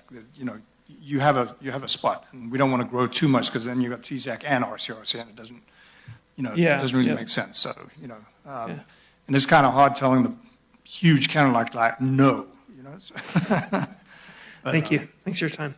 No, I appreciate it. And again, Nevada County is probably the most innovative out of our membership, and I think maybe Supervisor Hook at some point, it wouldn't hurt to, and it doesn't necessarily have to be you, but a 15, 20-minute presentation to the board, even if it's the CAO. Right, there you go. Just to talk about some of the things you've done. And because we've used it as an example, and then time goes by, and then we kind of get focused on all this other stuff. But it wouldn't be bad coming from a county to the counties. And if you need help, this is what we've done. If you've got land that you're not using donated, then it makes it feasible for a developer to build. But right now, the debt service doesn't work because they've got to buy the land, build, and the rents aren't going to cover the costs. So just simple things like that. So keep that in mind, and I can talk to Pat and maybe down the road set up a 20, 30-minute session from Nevada County to the board, kind of bragging on your accolades kind of thing.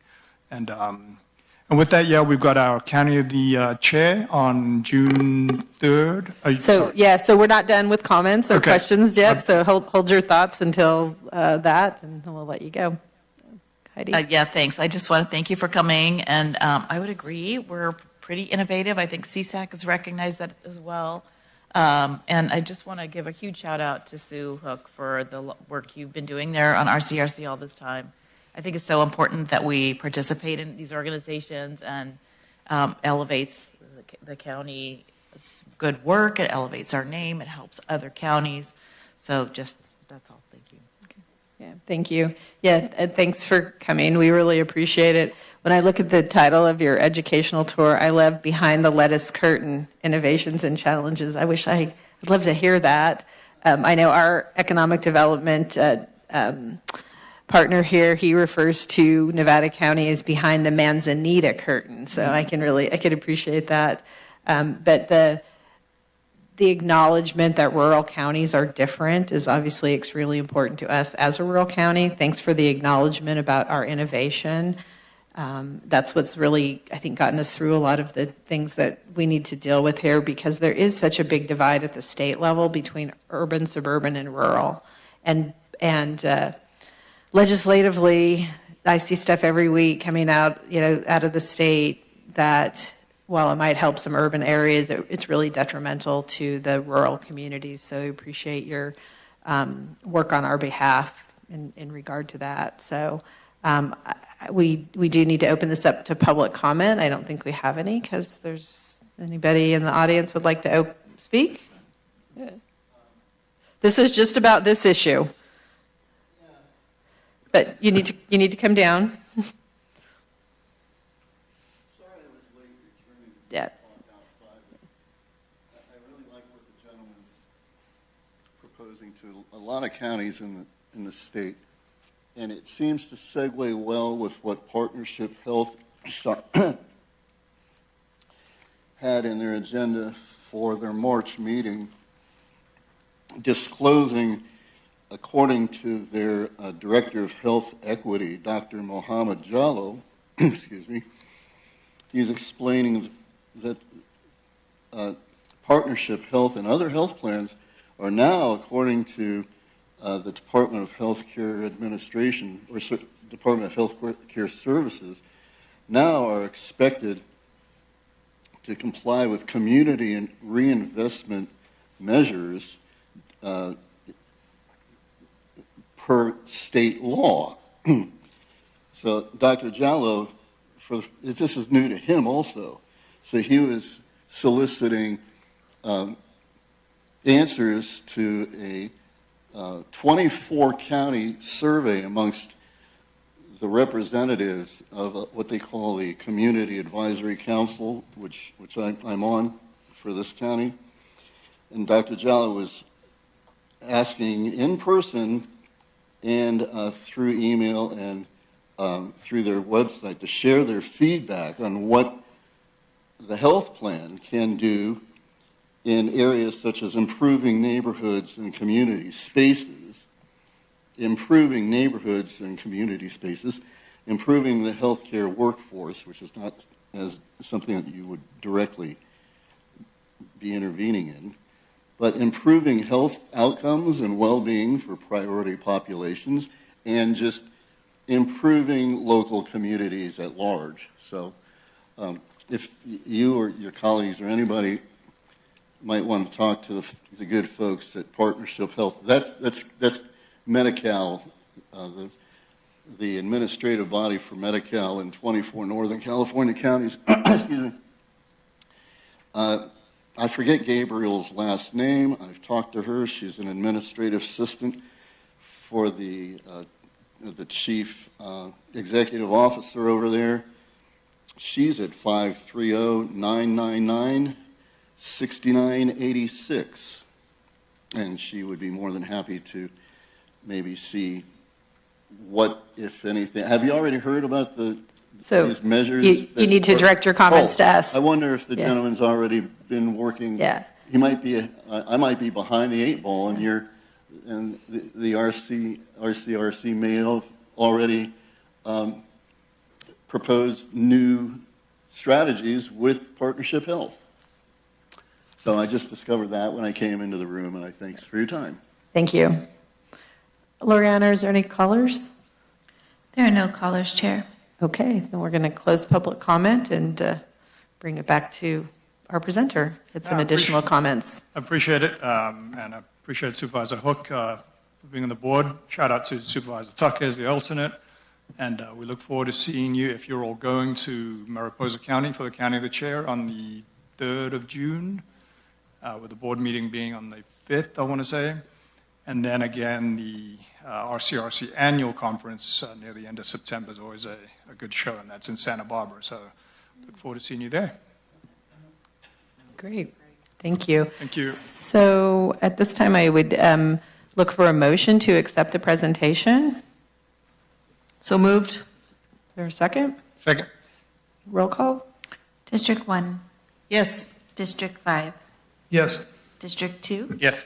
District 4. Yes. District 3. Yes. Great, thank you. And Craig, if it's okay with you, we would love to get a picture.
So we're going to take a 10-minute break before our last two items. So we'll be back at 10:40.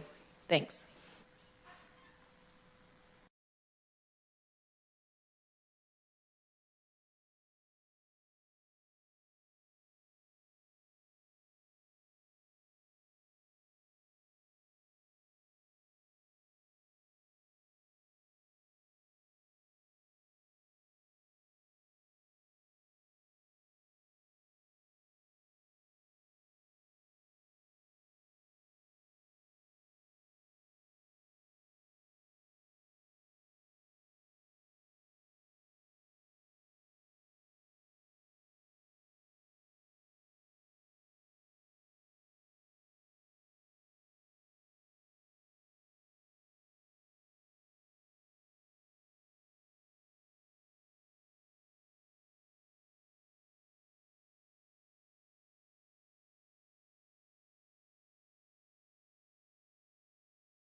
Okay.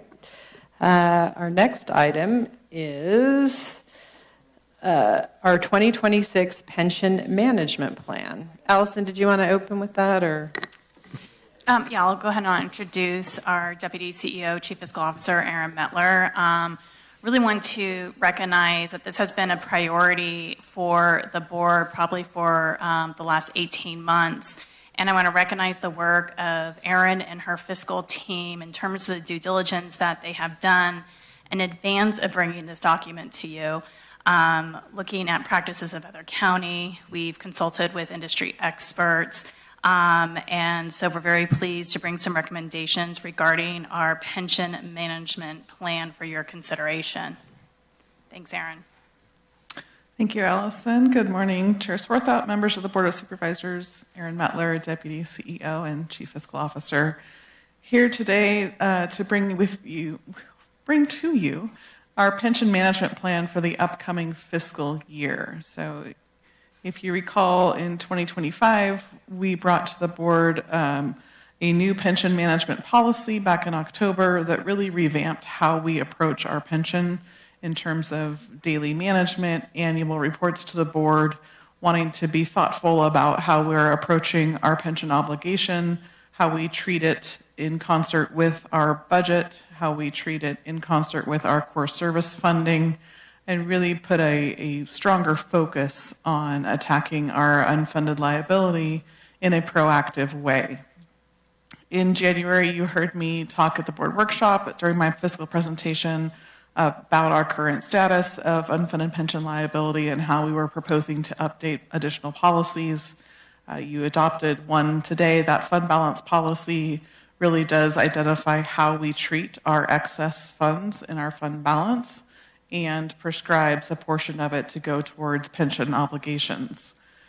Today, we're going to hear a pension management plan, which is our first one. So I welcome feedback. If there are things in the plan that are missing or you don't understand, please do provide that feedback to me. Happy to revise and refine as we go along. But really want to set the stage with our CalPERS actuarial reports. CalPERS is our pension provider, and they have been since the late 1960s. They manage our pension for all of our employees, and they provide us a report each year, usually between July and August, of how we're doing in that regard. The challenge with the CalPERS actuarial reports, in addition to being very actuarial, finance speak, they're quite dense, they're quite lengthy, but they contain a wealth of information. And so it is all based on evaluation of our pension status as of the last completed fiscal year. So there's a time delay. The information that they are reporting is 2 years prior. So for example, in a fiscal year actual, it's looking at how much did we spend on payroll, how many active staff did we have, which pension plans are they enrolled in, how much in contributions did the county provide, how much in contributions did employees provide through payroll deduction, and what were our investment returns from CalPERS. In that same time frame, the CalPERS will recalculate a 20-year amortization payment schedule for what we owe. They refer to that as our unfunded accrued liability, and it's a math formula of how much we've committed to our employees versus how much we have actually paid, and it arrives with a percentage, and you'll see a slide on that shortly. But really the timing implication for these CalPERS actuarial reports identify a required annual contribution for a forward-looking year. So the table at the bottom of this slide shows you, we received a report last July in 2025. It's based on fiscal year 23-24 figures, and it's for what we're going to provide in 26-27 in terms of an annual payment towards our unfunded liability. So what this means is the CalPERS investment returns that we were all really excited about last year and the year before are just now finally hitting our actuarial studies. We're finally seeing the evidence of a good investment return when it comes to calculating our unfunded liability. But we do have challenges with some level of outdated reports. And so as we have added staff the last 2 years, we're not going to see the impact of those staff in a pension perspective in this report until July of 27. So all of those fiscal years kind of flow throughout. And when we start talking about status as of fiscal year, we have to be really clear about, is that the actuarial year? Is that the year the report is dated? Is that the year the report is telling us to make a payment in? And it does get quite challenging sometimes to keep that information separate. So wanting to make sure that you're aware of our current status, this is again as of our July 2025 report, so as of fiscal end 23-24. This is broken up by our miscellaneous and safety benefit plans, and it just shows you straight dollar numbers, our accrued liability, our market value of assets, which is the value of what we have on deposit at CalPERS that is currently invested through their investment policy. And the difference is our unfunded accrued liability. And then the percentage is simply the accrued liability divided by the level of asset. So our combined funded ratio is 67%. That is in line with our comparator jurisdictions, but is on the low side in terms of funding.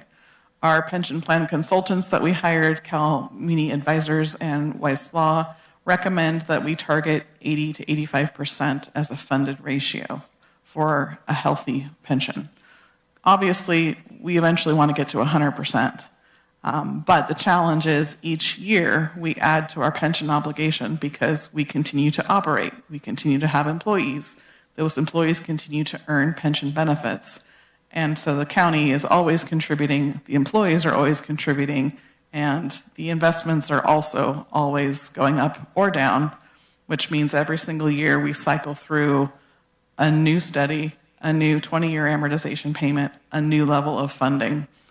The things that we have control over at the county's level are few, right? We have control to some extent over salaries of employees, but they're collectively bargained. And so we have to pay attention when it comes to bargaining with our employee groups and our unions, how much compensation we're able to afford, taking into account the pension part of it, not just a salary component.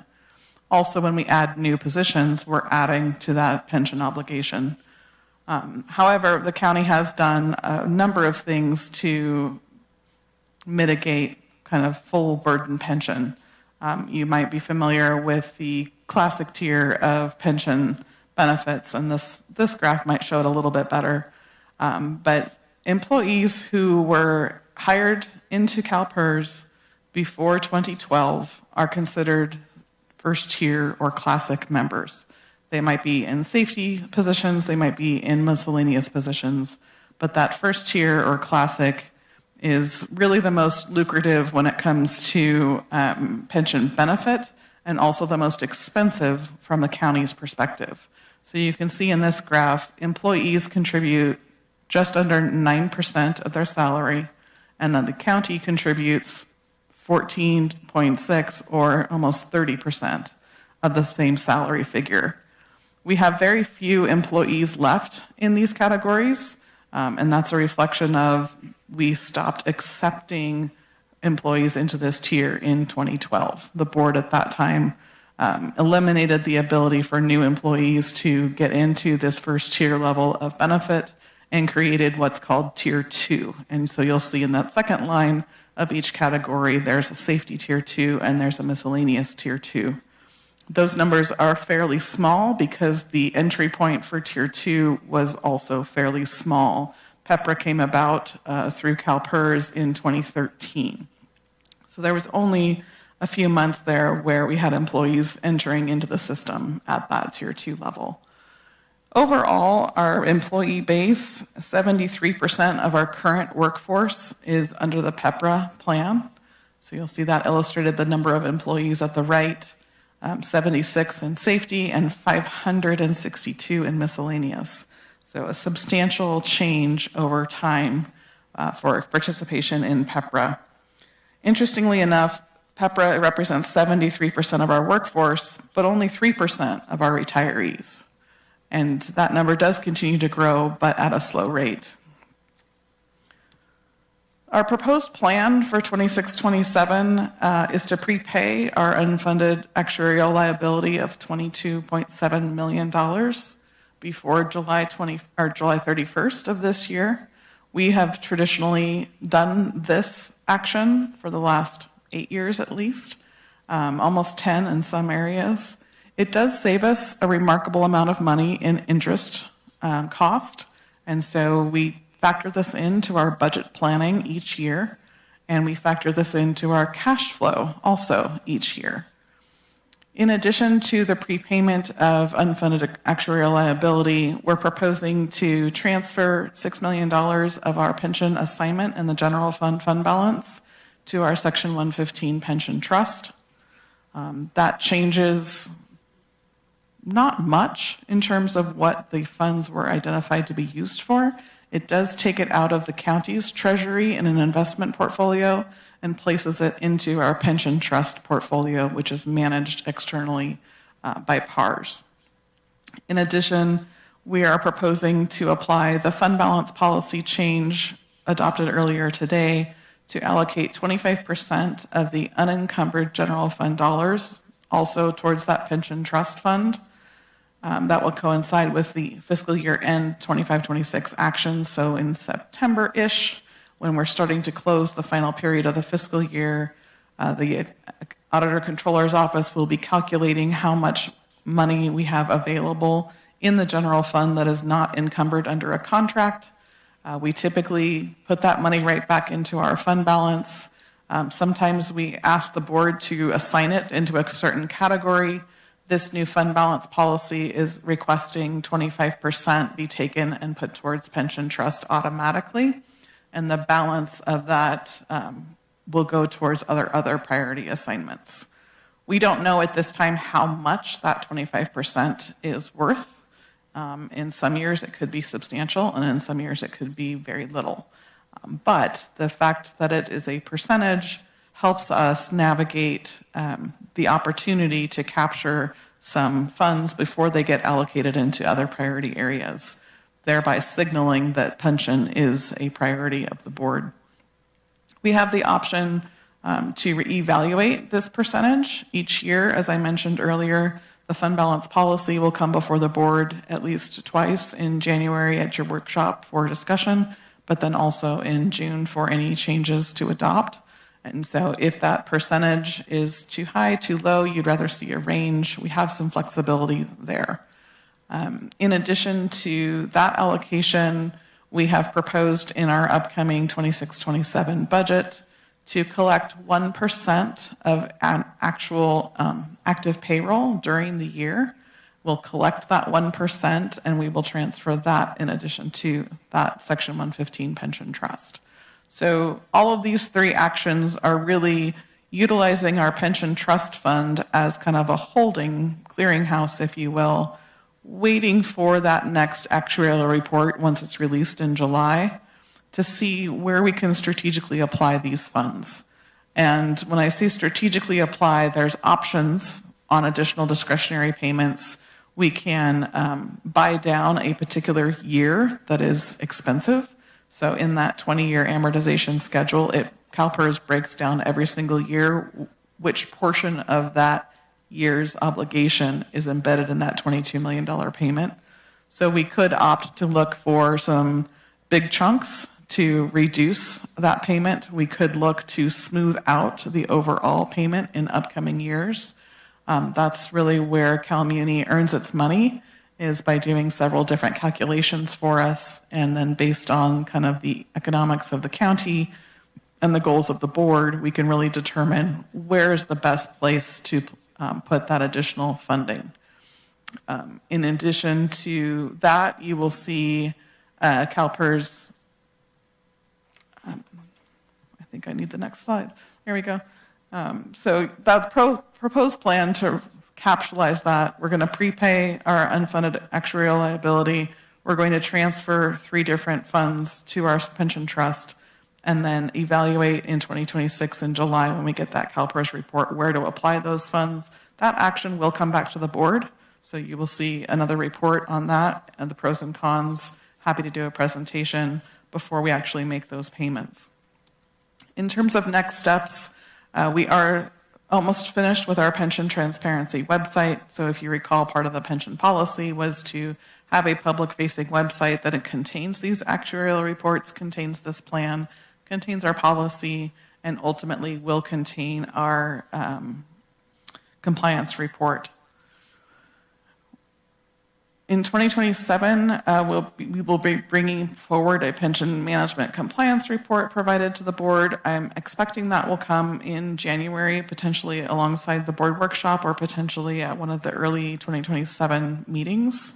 That compliance report, per the policy, has a checklist of things that we will be looking at. Among them, did we make an additional payment? Did we meet our obligation?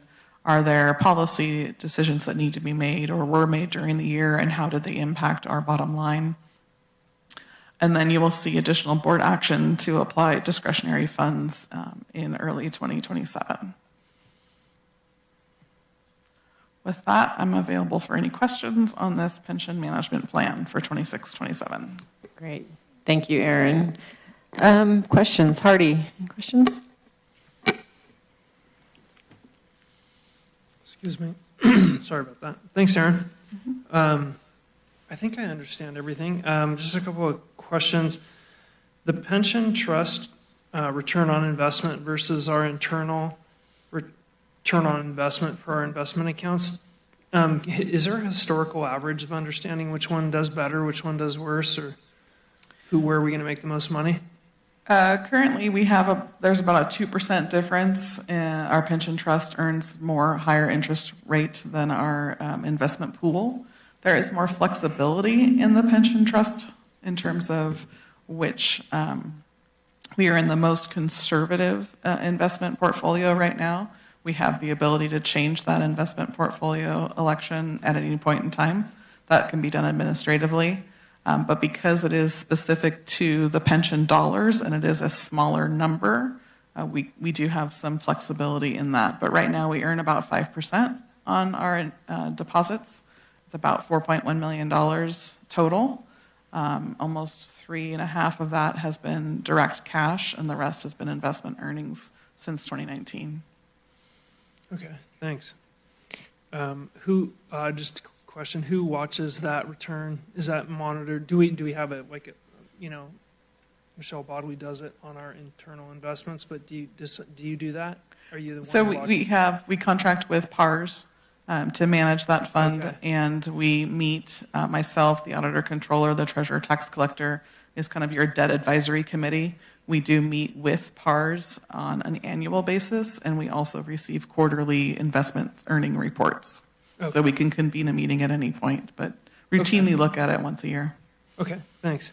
The 25%, the sweeping of the unassigned fund balances for the 25%, is that just the unassigned fund balance at a certain date from the general fund, or is it from other budget units? Right now, it's proposed just for the general fund.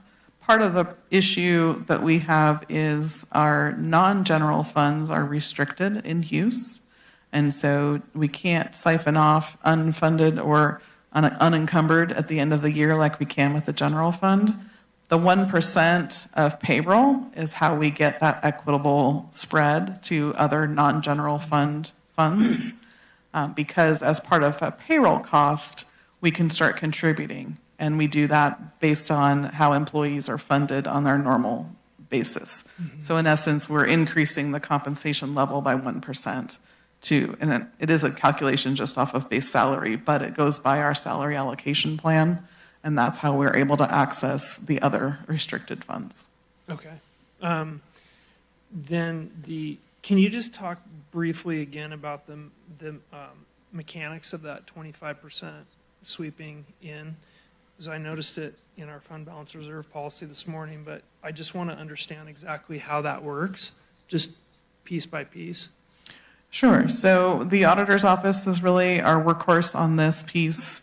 They close the fiscal year and include all the adjustment and journal entries that departments are submitting. And then they're evaluating what is left remaining that's not encumbered. And so they're looking at all of the different funds that we have and funding types, and then making a determination whether it's restricted use or unrestricted use. And then ultimately, there's a combination of my office and the Auditor Controller's office that looks at the available fund balance and determines where the assignments should go. Anything that's not assigned, shockingly, goes into the unassigned category. And so it's that piece of funding. We don't know what it's going to be. We can have estimates, but we don't know for certain until the fiscal year closes. And it's that action of closing of the fiscal year that another journal will be done by the auditor's office to move that money into our other sources and uses account, which then can go towards 115 trust. If there was a board priority objective that wasn't complete, the contract wasn't finished, or there was additional work that needed to be constructed, and there was an allocation made by the board, $1 million was given to X number of community objective, $750 was spent, would there be $250 sitting somewhere that then would get swept away? Not if the board had directed those funds to be used for a specific purpose. Okay. So we have a board priority assignment in the fund balance, has about $3 million in it. That's where that $250 would reside because it started out as a board priority project. It's really the savings that we are achieved. It's vacancy savings during the year. Okay. It's projects coming in under budget that aren't restricted. That's what's going to fall into the unassigned general fund. Primarily. Okay, that's great information. Thank you. Thank you. Can you go back to the previous slide? I have some similar questions, the one before.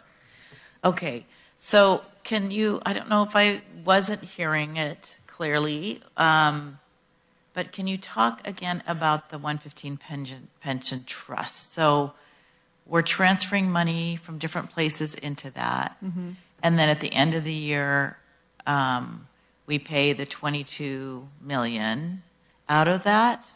No, the 22 million comes out of our county funds directly. So the auditor's office makes that UAL payment by July 31st of each year out of the county's fund.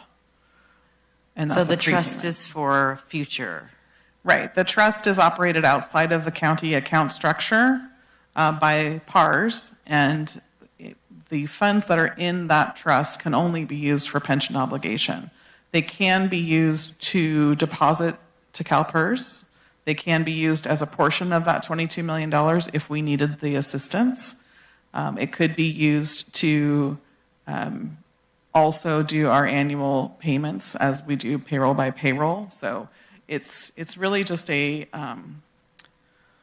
flexible account, if you will, that's still dedicated to pension. So it's restricted in the use, but it gives us a lot more flexibility in the timing in which we use it. It earns a higher rate of interest while we're waiting to determine where we want to use it.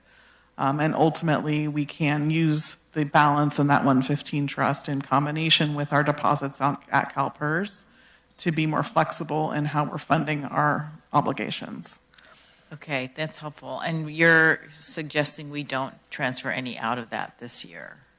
Not in 25, 26. And really, I didn't get into this, but I will now. Part of the reason is the really good years of CalPERS investment returns. So fiscal year ending 24, which is what we have the plan for, was a 9.3% return on investment. CalPERS bases its calculations on 6.8% interest return, so that was a 3% gain in 24. We had an 11.6% return in 25, so that's more of almost a 5% gain. I really want to wait for that report to come out to see how close we are, how much closer we are, really, rather, to that unfunded liability percentage. We're at 67 right now. Our estimates from CalMuni have us at 70.5% without making an additional payment, just on investment returns. And so once I see that report and that 20-year schedule, then we'll be able to analyze where's the best bang for our buck. Right. So where do we get the most benefit of attacking either a base year that's super expensive because it was a bad investment year, right, and we need to recover those losses, right, or we can spread it out and maybe we attack the last year, for example, or the first year. Like there's just so much more flexibility that comes with having funds on hand in that trust fund. That's really the purpose of transferring everything there as a holding place to then activate it. Okay, that's very helpful. And then the last question I have is that I need explanation again of the 1% active payroll. So is that money, that's not money that's coming out of our salaries that we owe our employees. So how does it come out of payroll? So when my office calculates, we call them salary planners. It's the cost of each position that's authorized by the board. We calculate the cost of that position to include base salary, any additional pays, medical benefits, pension benefits, so the employer's share. We're adding a percentage there to the employer's share. So back on this screen, for example, on the very bottom row, because it's easy, the miscellaneous third tier, 9.03%. In our calculation for budget development, that's 10.03%. And we're taking the 1% and holding it in an account, basically, in the county to then be transferred at the end of the year. The auditor controller will be the one doing the calculation, holding it, and then transferring it. And why is that a good idea to take it out of there? That's the easiest way for us to capture the other funds and make sure that they're paying their fair share towards the employee's obligation. Because otherwise, we have to spend a lot of time and might not be successful at justifying additional pension payment to a grant or to state funds or to a reimbursement. If it's embedded in part of the employee's cost, i.e. the cost of retirement, it is the cost of retirement. But if it's not embedded and it's just another standalone line, it's more difficult to include in terms of a reimbursement for those programs, becomes more of an administrative burden and also opens it up for error. So it's in effect easier for us to do it at the salary planner level, and that way we're actually capturing non-general fund dollars paying towards the pension. Okay, and that's something we've done every year? We have actually never done that before, but that was one of the recommendations from our consultants. Okay. It is a common practice with other jurisdictions that are actively contributing towards the pension in a different way, towards that additional discretionary payment, but it would be new for Nevada County. Okay, thank you. Just to be clear, so that 1% sweeps to the 115? It will, yes. Yeah, okay, thank you.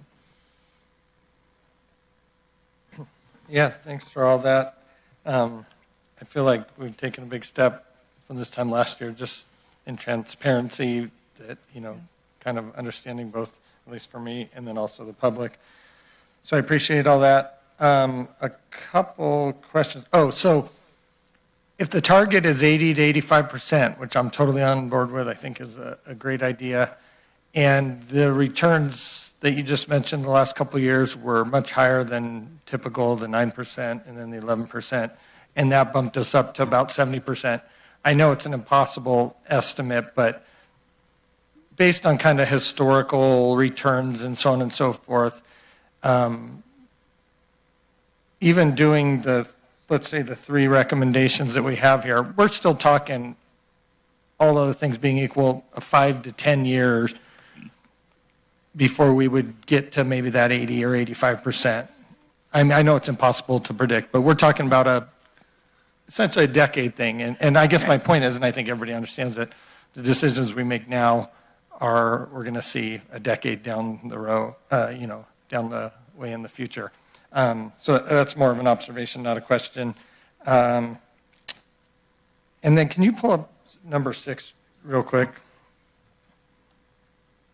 So that prepayment of the UAL is the prepayment of the annual UAL contribution. That's what that $22 million is. It's the unfunded portion of our pension obligation that we're prepaying.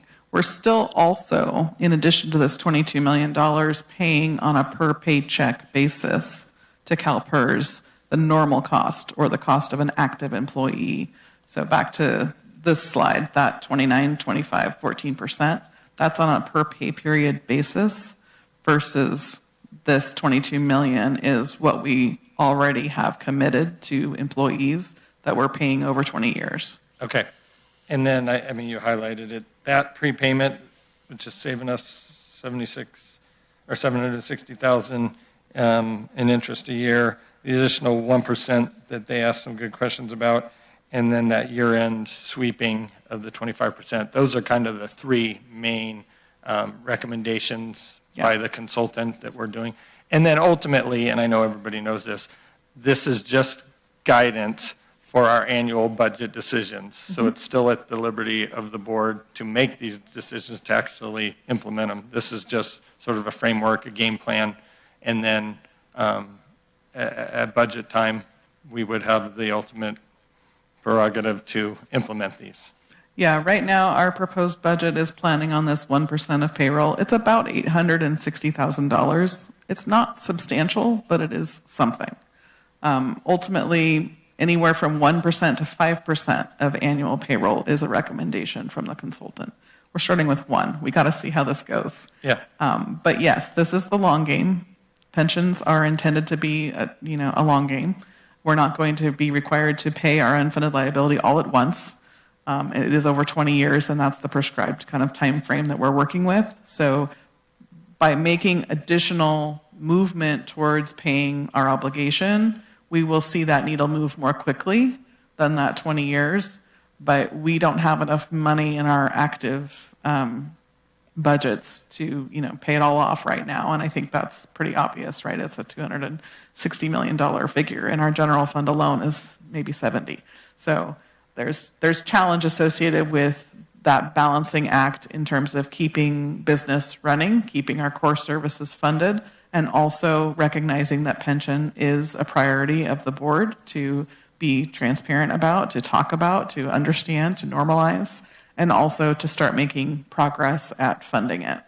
And without issuing bonds that would then, we could issue bonds and wipe out all of our debt immediately. Some of the other jurisdictions in our county have done that. And then they have an annual bond payment instead of an annual pension payment. But wait, they're still adding employees, they're still adding costs, so they also have an annual pension payment on top of the bond payment. So it just becomes a challenge to make sure that we are striking that balance in terms of funding what needs our community needs as well as the obligations that we've committed. That's all I got. Thank you. Thanks. Thank you. I don't have any questions, but thanks for the presentation and breaking this down in a way that we can all understand it. Hopefully the public can understand it. So there's nobody here in public. I mean, there's people here. There's nobody in the public here. Are there any phone calls on this item? No calls, No Chair. calls. Okay, so open it. Oh, go ahead. Yeah, go ahead. Sorry. And piggybacking on the transparency thing, the website, the public-facing website, that's January of 2027 we're shooting for? June of this year, next month. Perfect. Thanks. Yeah, so good question. I think that's going to be important. And chances are after you put it up there, hopefully you'll have an opportunity, if people still have additional questions, that there will be a way that they can communicate those questions to you or to whoever in the staff that can respond to them. Sure. So, great. All right, well, unless you have any final comments, I would ask for a motion approving the resolution. And just to be clear, we're approving the resolution on the pension management plan, but the actual dollars that we're talking about that are going to be attributed to this in our budget will come before us at the budget hearing for us to vote on those dollar amounts. Correct. Okay. So All right. moved. Is there a second? Second.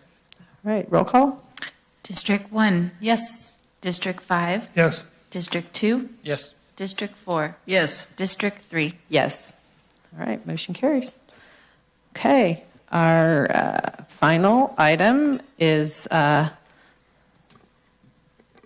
Allison is going to give us the response on our grand jury report entitled Planning for the Future, the Board of Supervisors' Approach to the Growing $220 million Problem of Unfunded Pension Liabilities. And you and Aaron, I guess, are going to be giving that presentation. So Yeah, I'll go ahead and introduce the item, Chair, so thank you. We did invite the grand jury members today to listen to our response. I wanted to personally thank them for their thoughtful review of our pension practices this last year. Also, their recognition of the county's healthy fund balances, which I think is a reflection of the fiscal practices of our current board, but as well as the boards before you. For the public's interest, I just want to remind the public that the grand jury is an independent body that's appointed by Nevada County Superior Court. They investigate local government. They respond to citizens' complaints. They conduct an independent review, and then they also provide recommendations. They are all volunteer, so we really appreciate the number of hours that they put in and their commitment. Today, we're going to be reviewing their recommendations and providing recommended responses for the board's consideration, and then they get submitted to the courts. So thank you. And Aaron will be walking you through the report. Okay. Thank you. Aaron. Thank you again, Chair Swarthout, members of the board, Aaron Mettler, Deputy County Executive and Chief Fiscal Officer, here to walk through the response to the 2025-26 Civil Grand Jury Report. As Allison just mentioned, the purpose of the grand jury is to investigate the operations of all county agencies, special districts, schools, and other governmental entities that receive public money.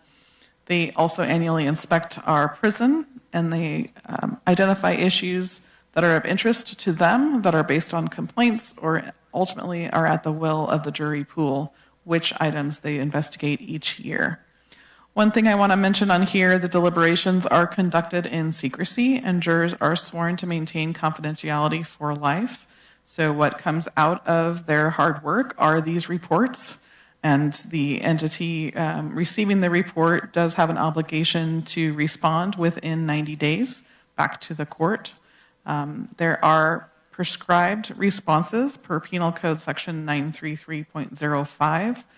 When there are findings, our response has to be agree or disagree. That's the first initial response, and then we're able to add context and qualification for that response. On the recommendations side, the response has been implemented, has not yet been implemented, but will be, and we specify a time frame, requires further analysis, or will not be implemented. So as we go through these slides, I am touching upon all findings and all recommendations, and the answers are somewhat short, but there is additional context available in our report that's attached to the staff report. For this particular report on our growing $220 million problem of unfunded pension liability, there were 23 different findings and 11 recommendations. I'm going to go through the findings first. And before I go to the response for number one, I do want to have a brief notation that there are several findings in this report where the grand jury has numbers stated, and our response is disagree. I did request to meet with the grand jury because I wasn't able to match the number that they're stating in their finding, and we were trying to identify where their source was. Unfortunately, they were not able to provide me with any context for how they got the number, just that that was the number. And so that's why you see disagree on a lot of these. In addition, however, we have been able to cite our sources and where we're finding the numbers. So as we go through, you'll see here, finding number one is at the end of fiscal 2015, the county's unfunded pension liability was $117 million. Our response is that we disagree, and then the table to the right is taken directly from our CalPERS actuarial valuation report of June 30th, 2015, and you can see the page numbers cited, and the total is $162.5 million. So a substantial difference in the calculation. I am not sure whether that is a fiscal year mismatch or whether that's a report dated issue. Again, I previously spoke to this. The fiscal year 2015 and the finding, that could mean three different reports. We did our best to try to make it work through three different reports, and we're not able to come up with a 117 figure. Similarly, on finding number two, at the end of fiscal 24, the unfunded pension liability was $223.5 million. our reports come up with 261 million, and therefore we disagree with this finding. Findings 3 and 4. Finding 3 that is the county has followed CalPERS amortization plan over the past decade. We agree with this finding. And finding 4, the county's financial position with respect to UPL, which is the grand jury has defined UPL as the unfunded pension liability. It means the same thing as the unfunded actuarial liability that's within the CalPERS reports. So apologize for the acronyms, and I will try to clarify as best I can. But the finding is that our position with respect to that UPL has worsened over the last decade. We partially disagree with this. We recognize that while the amount has grown, so has the value of assets. And so if you look at our funded ratio, we're 1% difference between over that last 10-year period. So from 67% to 68% funded. And that's why we're partially disagreeing here. Findings 5, 6, and 7 all relate to the amount of our payment on amortization for fiscal 2015, fiscal 2024. Both were stated at different numbers than we were able to determine based on a review of our financial system, the actual receipts that we have deposited with CalPERS. So finding 5, the jury's finding was 9.5 million. We were able to validate 7.3 million. In 24, the jury's finding was 20.4 million, and we were able to validate 19.8 million for that same fiscal year. Finding 7 reflects the difference, or the total between 2015 and 2024, that we paid CalPERS $169.7 million. We disagree with this response. Again, based on our financial records, we were able to determine $141 million was paid during that time frame. Finding 8, as of fiscal 2019, CalPERS projected the date of returning the county to fully funded status was 2039.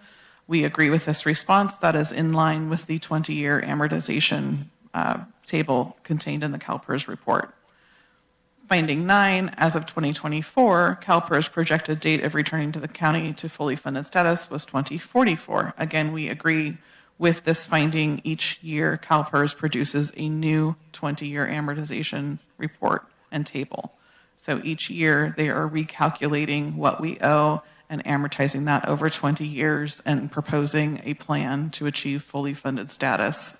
But it is a point-in-time calculation.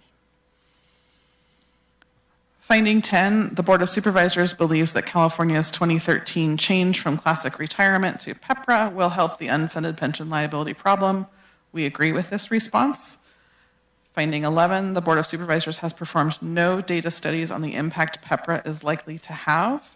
We also agree with this response, and that is specifically the board and county staff has not performed our own data studies on the impact of PEPRA. However, each year in our CalPERS report, there is a page and analysis on the PEPRA transition, and it reflects the number of active employees in each tier. It reflects the percentage of total payroll attributed to PEPRA. It really does talk and walk through that transition of classic members, the more expensive to the county, to PEPRA, which are a more balanced approach towards pension funding. So while we haven't performed a specific study of our own, we have been studying that impact. Finding 12, the Board of Supervisors has prioritized immediate needs over making additional voluntary payments to reduce the unfunded liability debt. We disagree with this largely because we have been reviewing pension obligations as a routine part of our budget and financial process.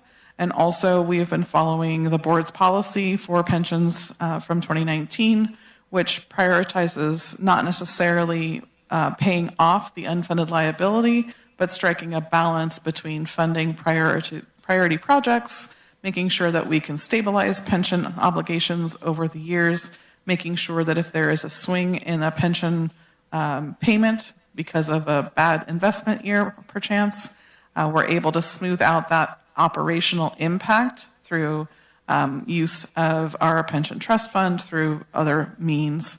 And really the effect of that is that county operations are able to continue unaffected.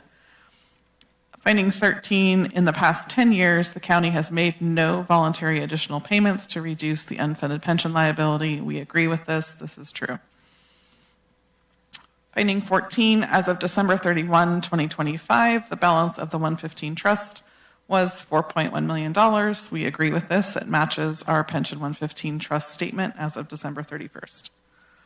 And finding 15, there is no record of the Board of Supervisors ever having discussed the unfunded pension liability problem for the past 10 years, other than the board's responses to earlier grand jury reports.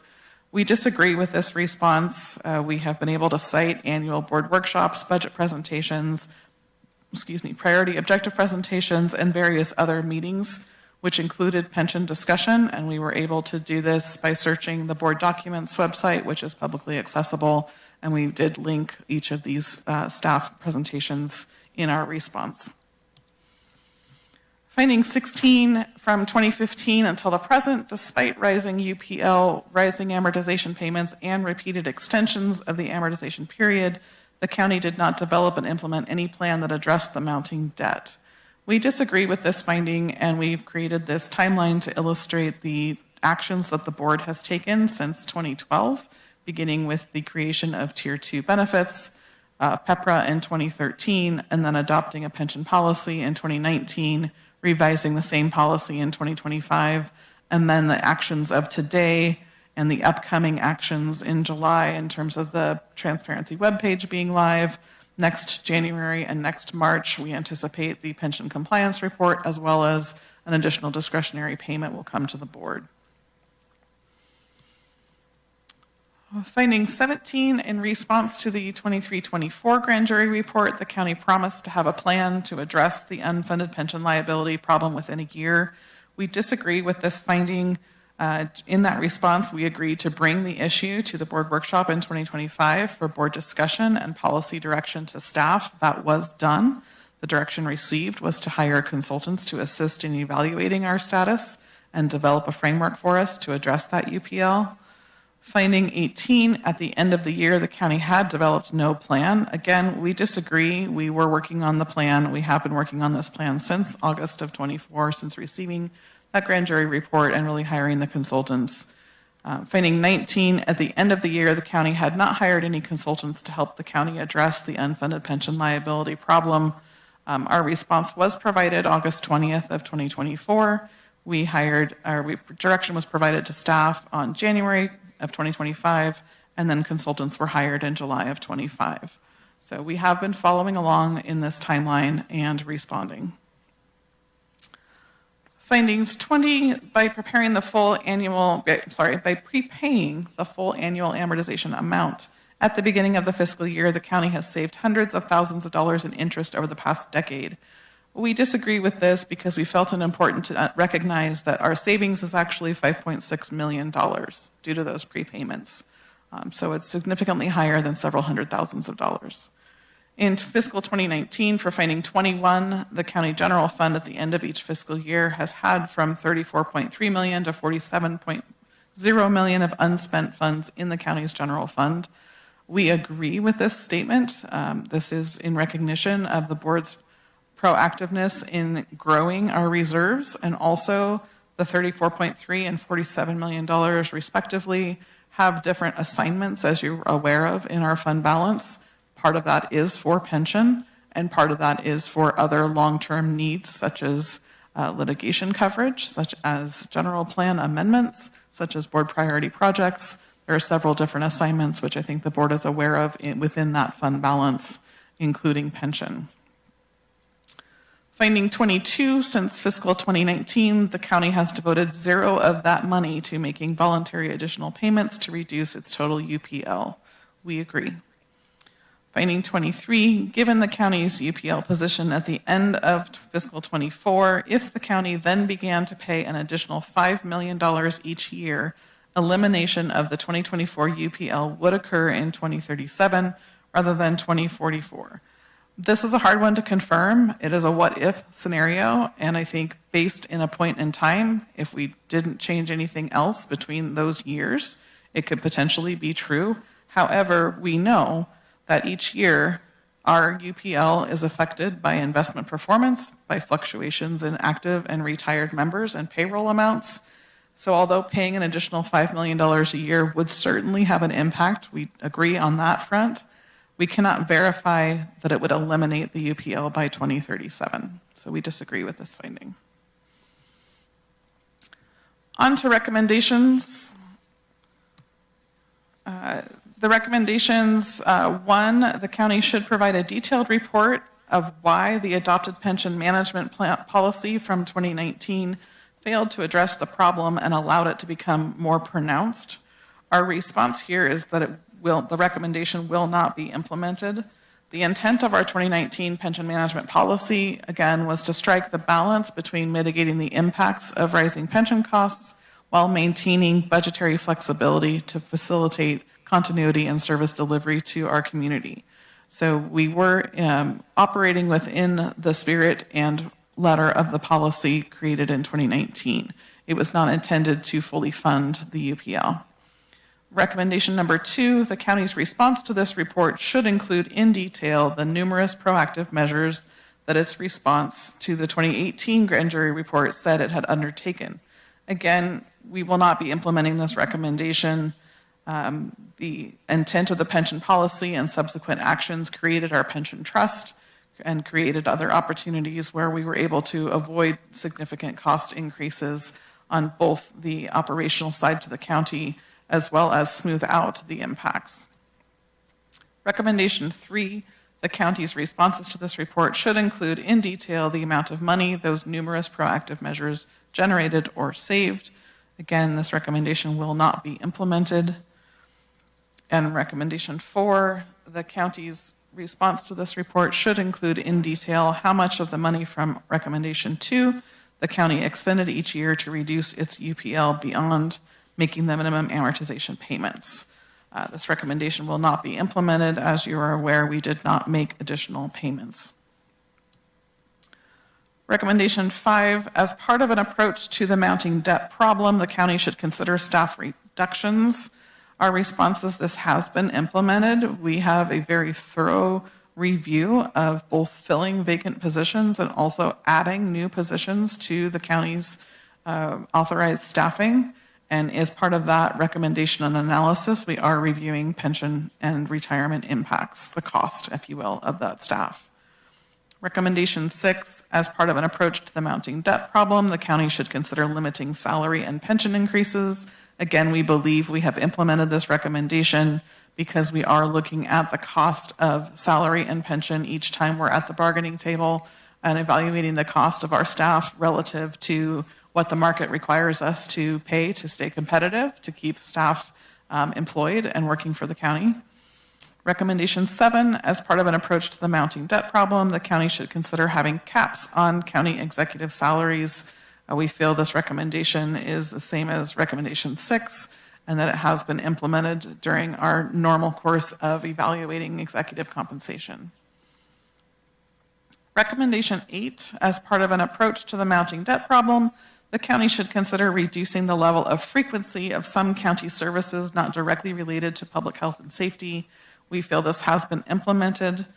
We do have service level considerations. Again, each year as part of our board workshop, we're looking at service levels, and as part of our budget proposal, we're looking at service levels.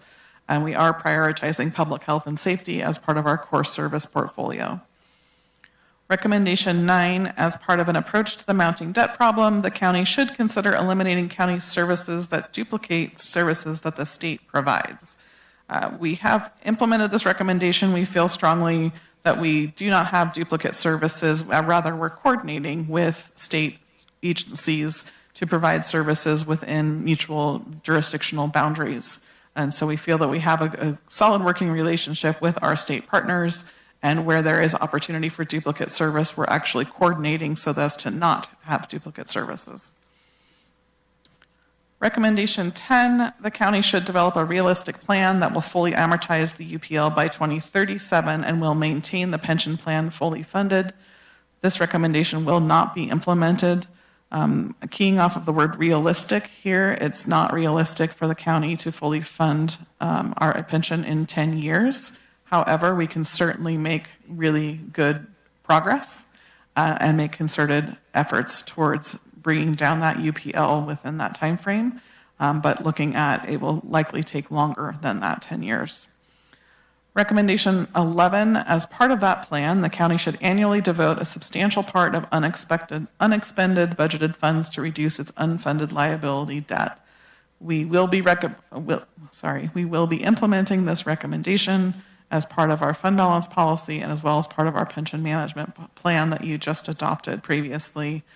We will be looking at ways that we can use unexpended budgeted funds as a way to reduce unfunded liability debt, and the board will be able to determine, relative to other priorities, where that substantial dollar figure resides. That concludes our recommendations and responses, and I just want to echo Allison's thanking of the grand jury, particularly Joe DeAndrea, the foreperson, and then also Don Durenberg and Regina Gray were particularly helpful in this report. We always appreciate having an outside lens. It highlights a different perspective. It challenges our assumptions, and ultimately it helps the county improve in how we both manage our everyday business, but also how we report out to the public to make sure that there's a level of understanding that we can convey. So with that, I'm happy to answer any questions you might have. Great. Thank you, Erin. Great report and responses. So questions. Hardy, questions? No? Heidi, any questions? I do, yeah. Thank you, very thorough. Does the grand jury meet with you at all to discuss the pension plan and understand what we're doing and why what we're doing before they issue the report? So everything that the grand jury does is conducted in secret, and so when they do meet with staff has to sign an admonition that they will not reveal what is discussed. So I can say that I have met with the grand jury, however, I cannot say anything beyond that. Okay, but they're allowed to. They're allowed to come in and get as much information as they need to. They have access to public documents, so they are able to request documents. They're Beyond able to documents. request interviews with staff. Okay, all right. So that's, I guess, what I want to just highlight this time. I also want to commend the grand jury for doing the work they do and thank them for the amount of hours I know it takes. When they get into something like this, it's really complicated. I know it's difficult for them to understand all the inner workings that are done by multiple staff in our organization, and they're trying to understand it. But I do want to mention that they need to do that fully. They need to do their research fully. We've had now several reports like this, and it's most helpful when they really deeply understand so that they can provide recommendations that we agree with.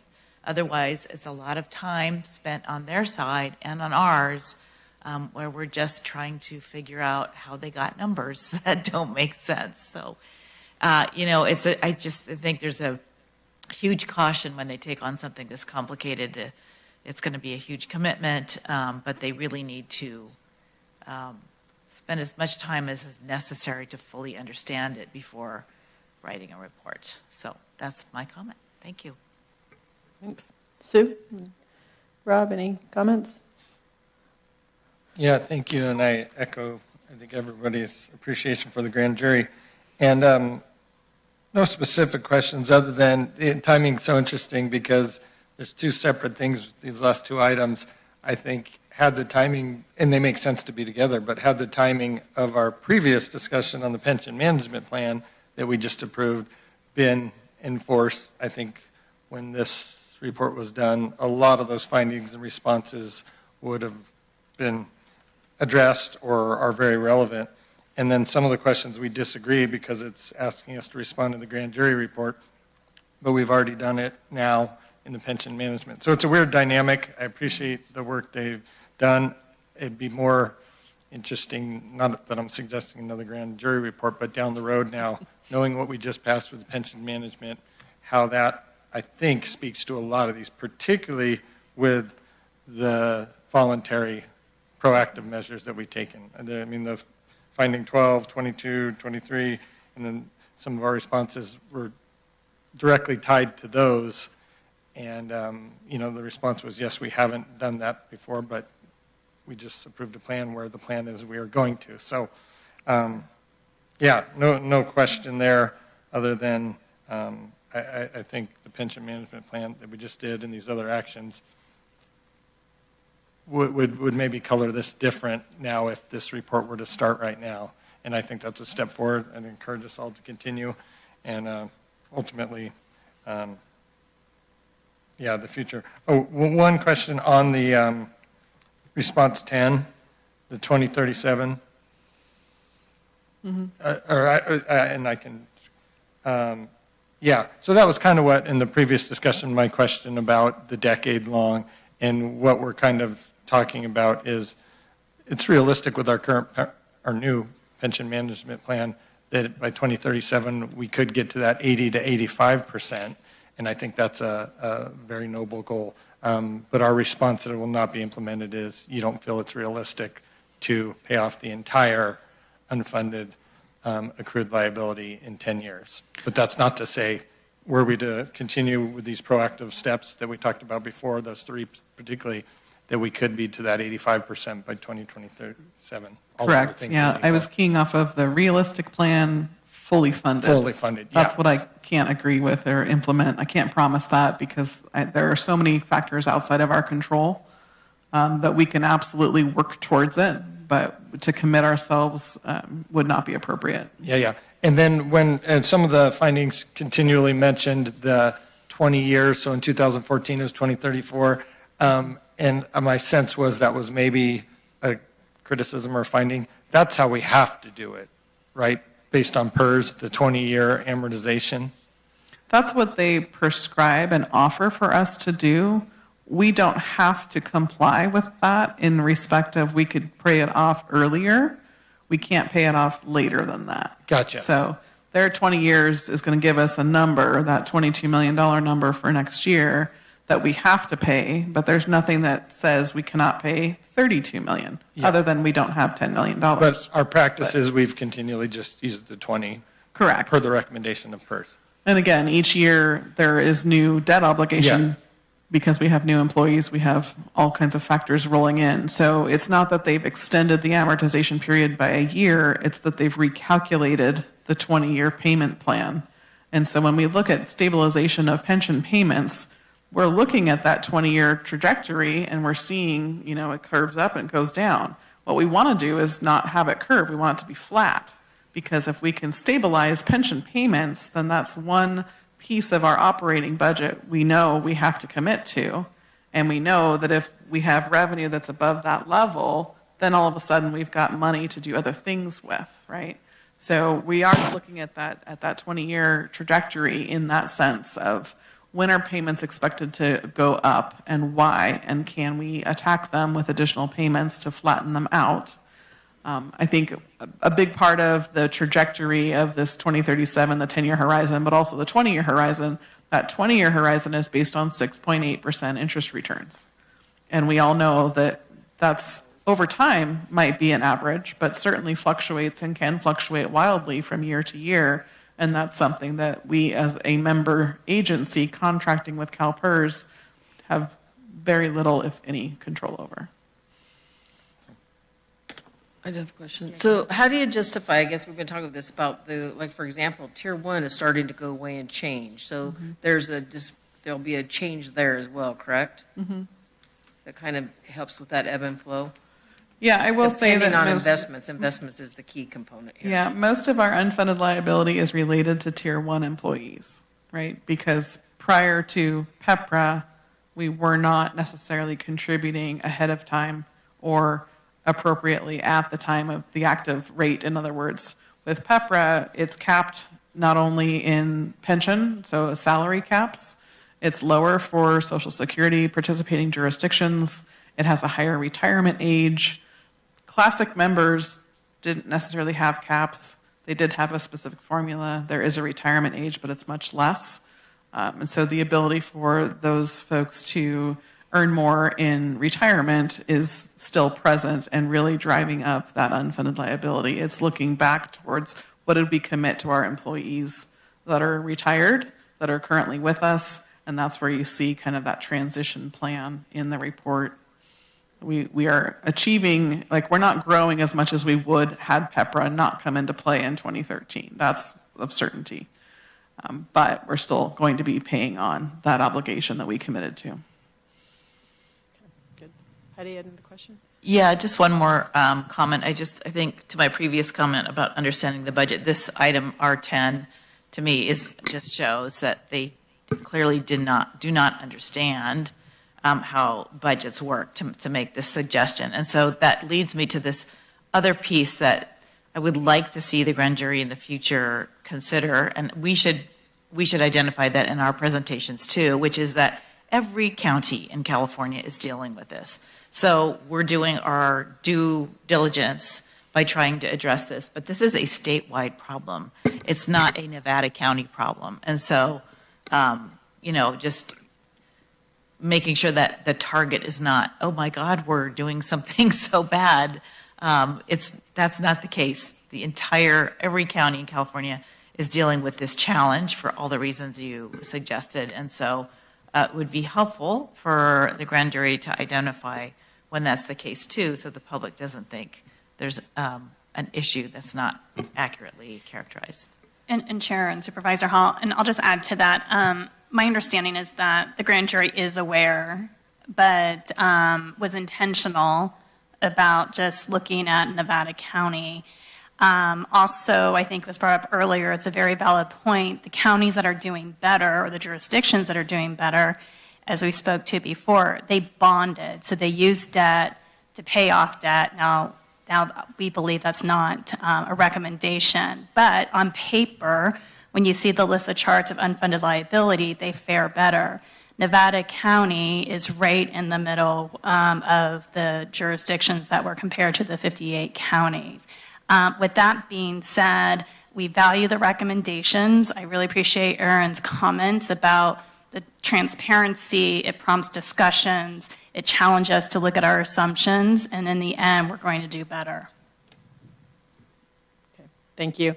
So just a couple of comments. Thank you I know there's a lot of work that goes into this, and really appreciate how much time you spent in the responses and really understanding it.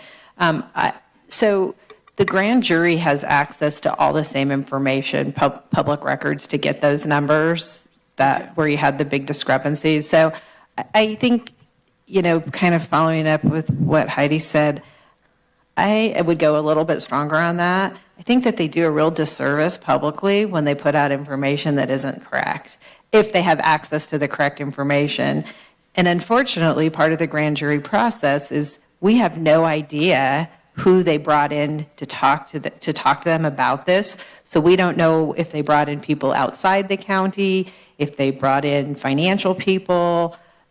So it's hard to understand where they got the information, and then they put it out publicly, and then we have to respond with the correct answers. I just think that there needs to be a better job of accuracy when you're talking about numbers. Obviously, a lot of the things that they put out are opinion, which absolutely I think that that's important. But when you're talking factual, there really needs to be more due diligence in that. So hopefully that will be something as we move forward that they will get behind a little bit more. So there are no members of the public here in the chambers, so no public comment. Do we have any callers for public comment on this one? No callers, Chair. Callers. Okay, then I will close public comment, and if there's no other comments from the board, I would accept a motion to approve the grand jury response. So moved. Is there a second? Second. All right, roll call. District 1. Yes. District 5. Yes. District 2. Yes. District 4. Yes. District 3. Yes. All right, thank you. And with that, I think we're going to forego announcements because we have another meeting next week, and we'll bring them back then. So we are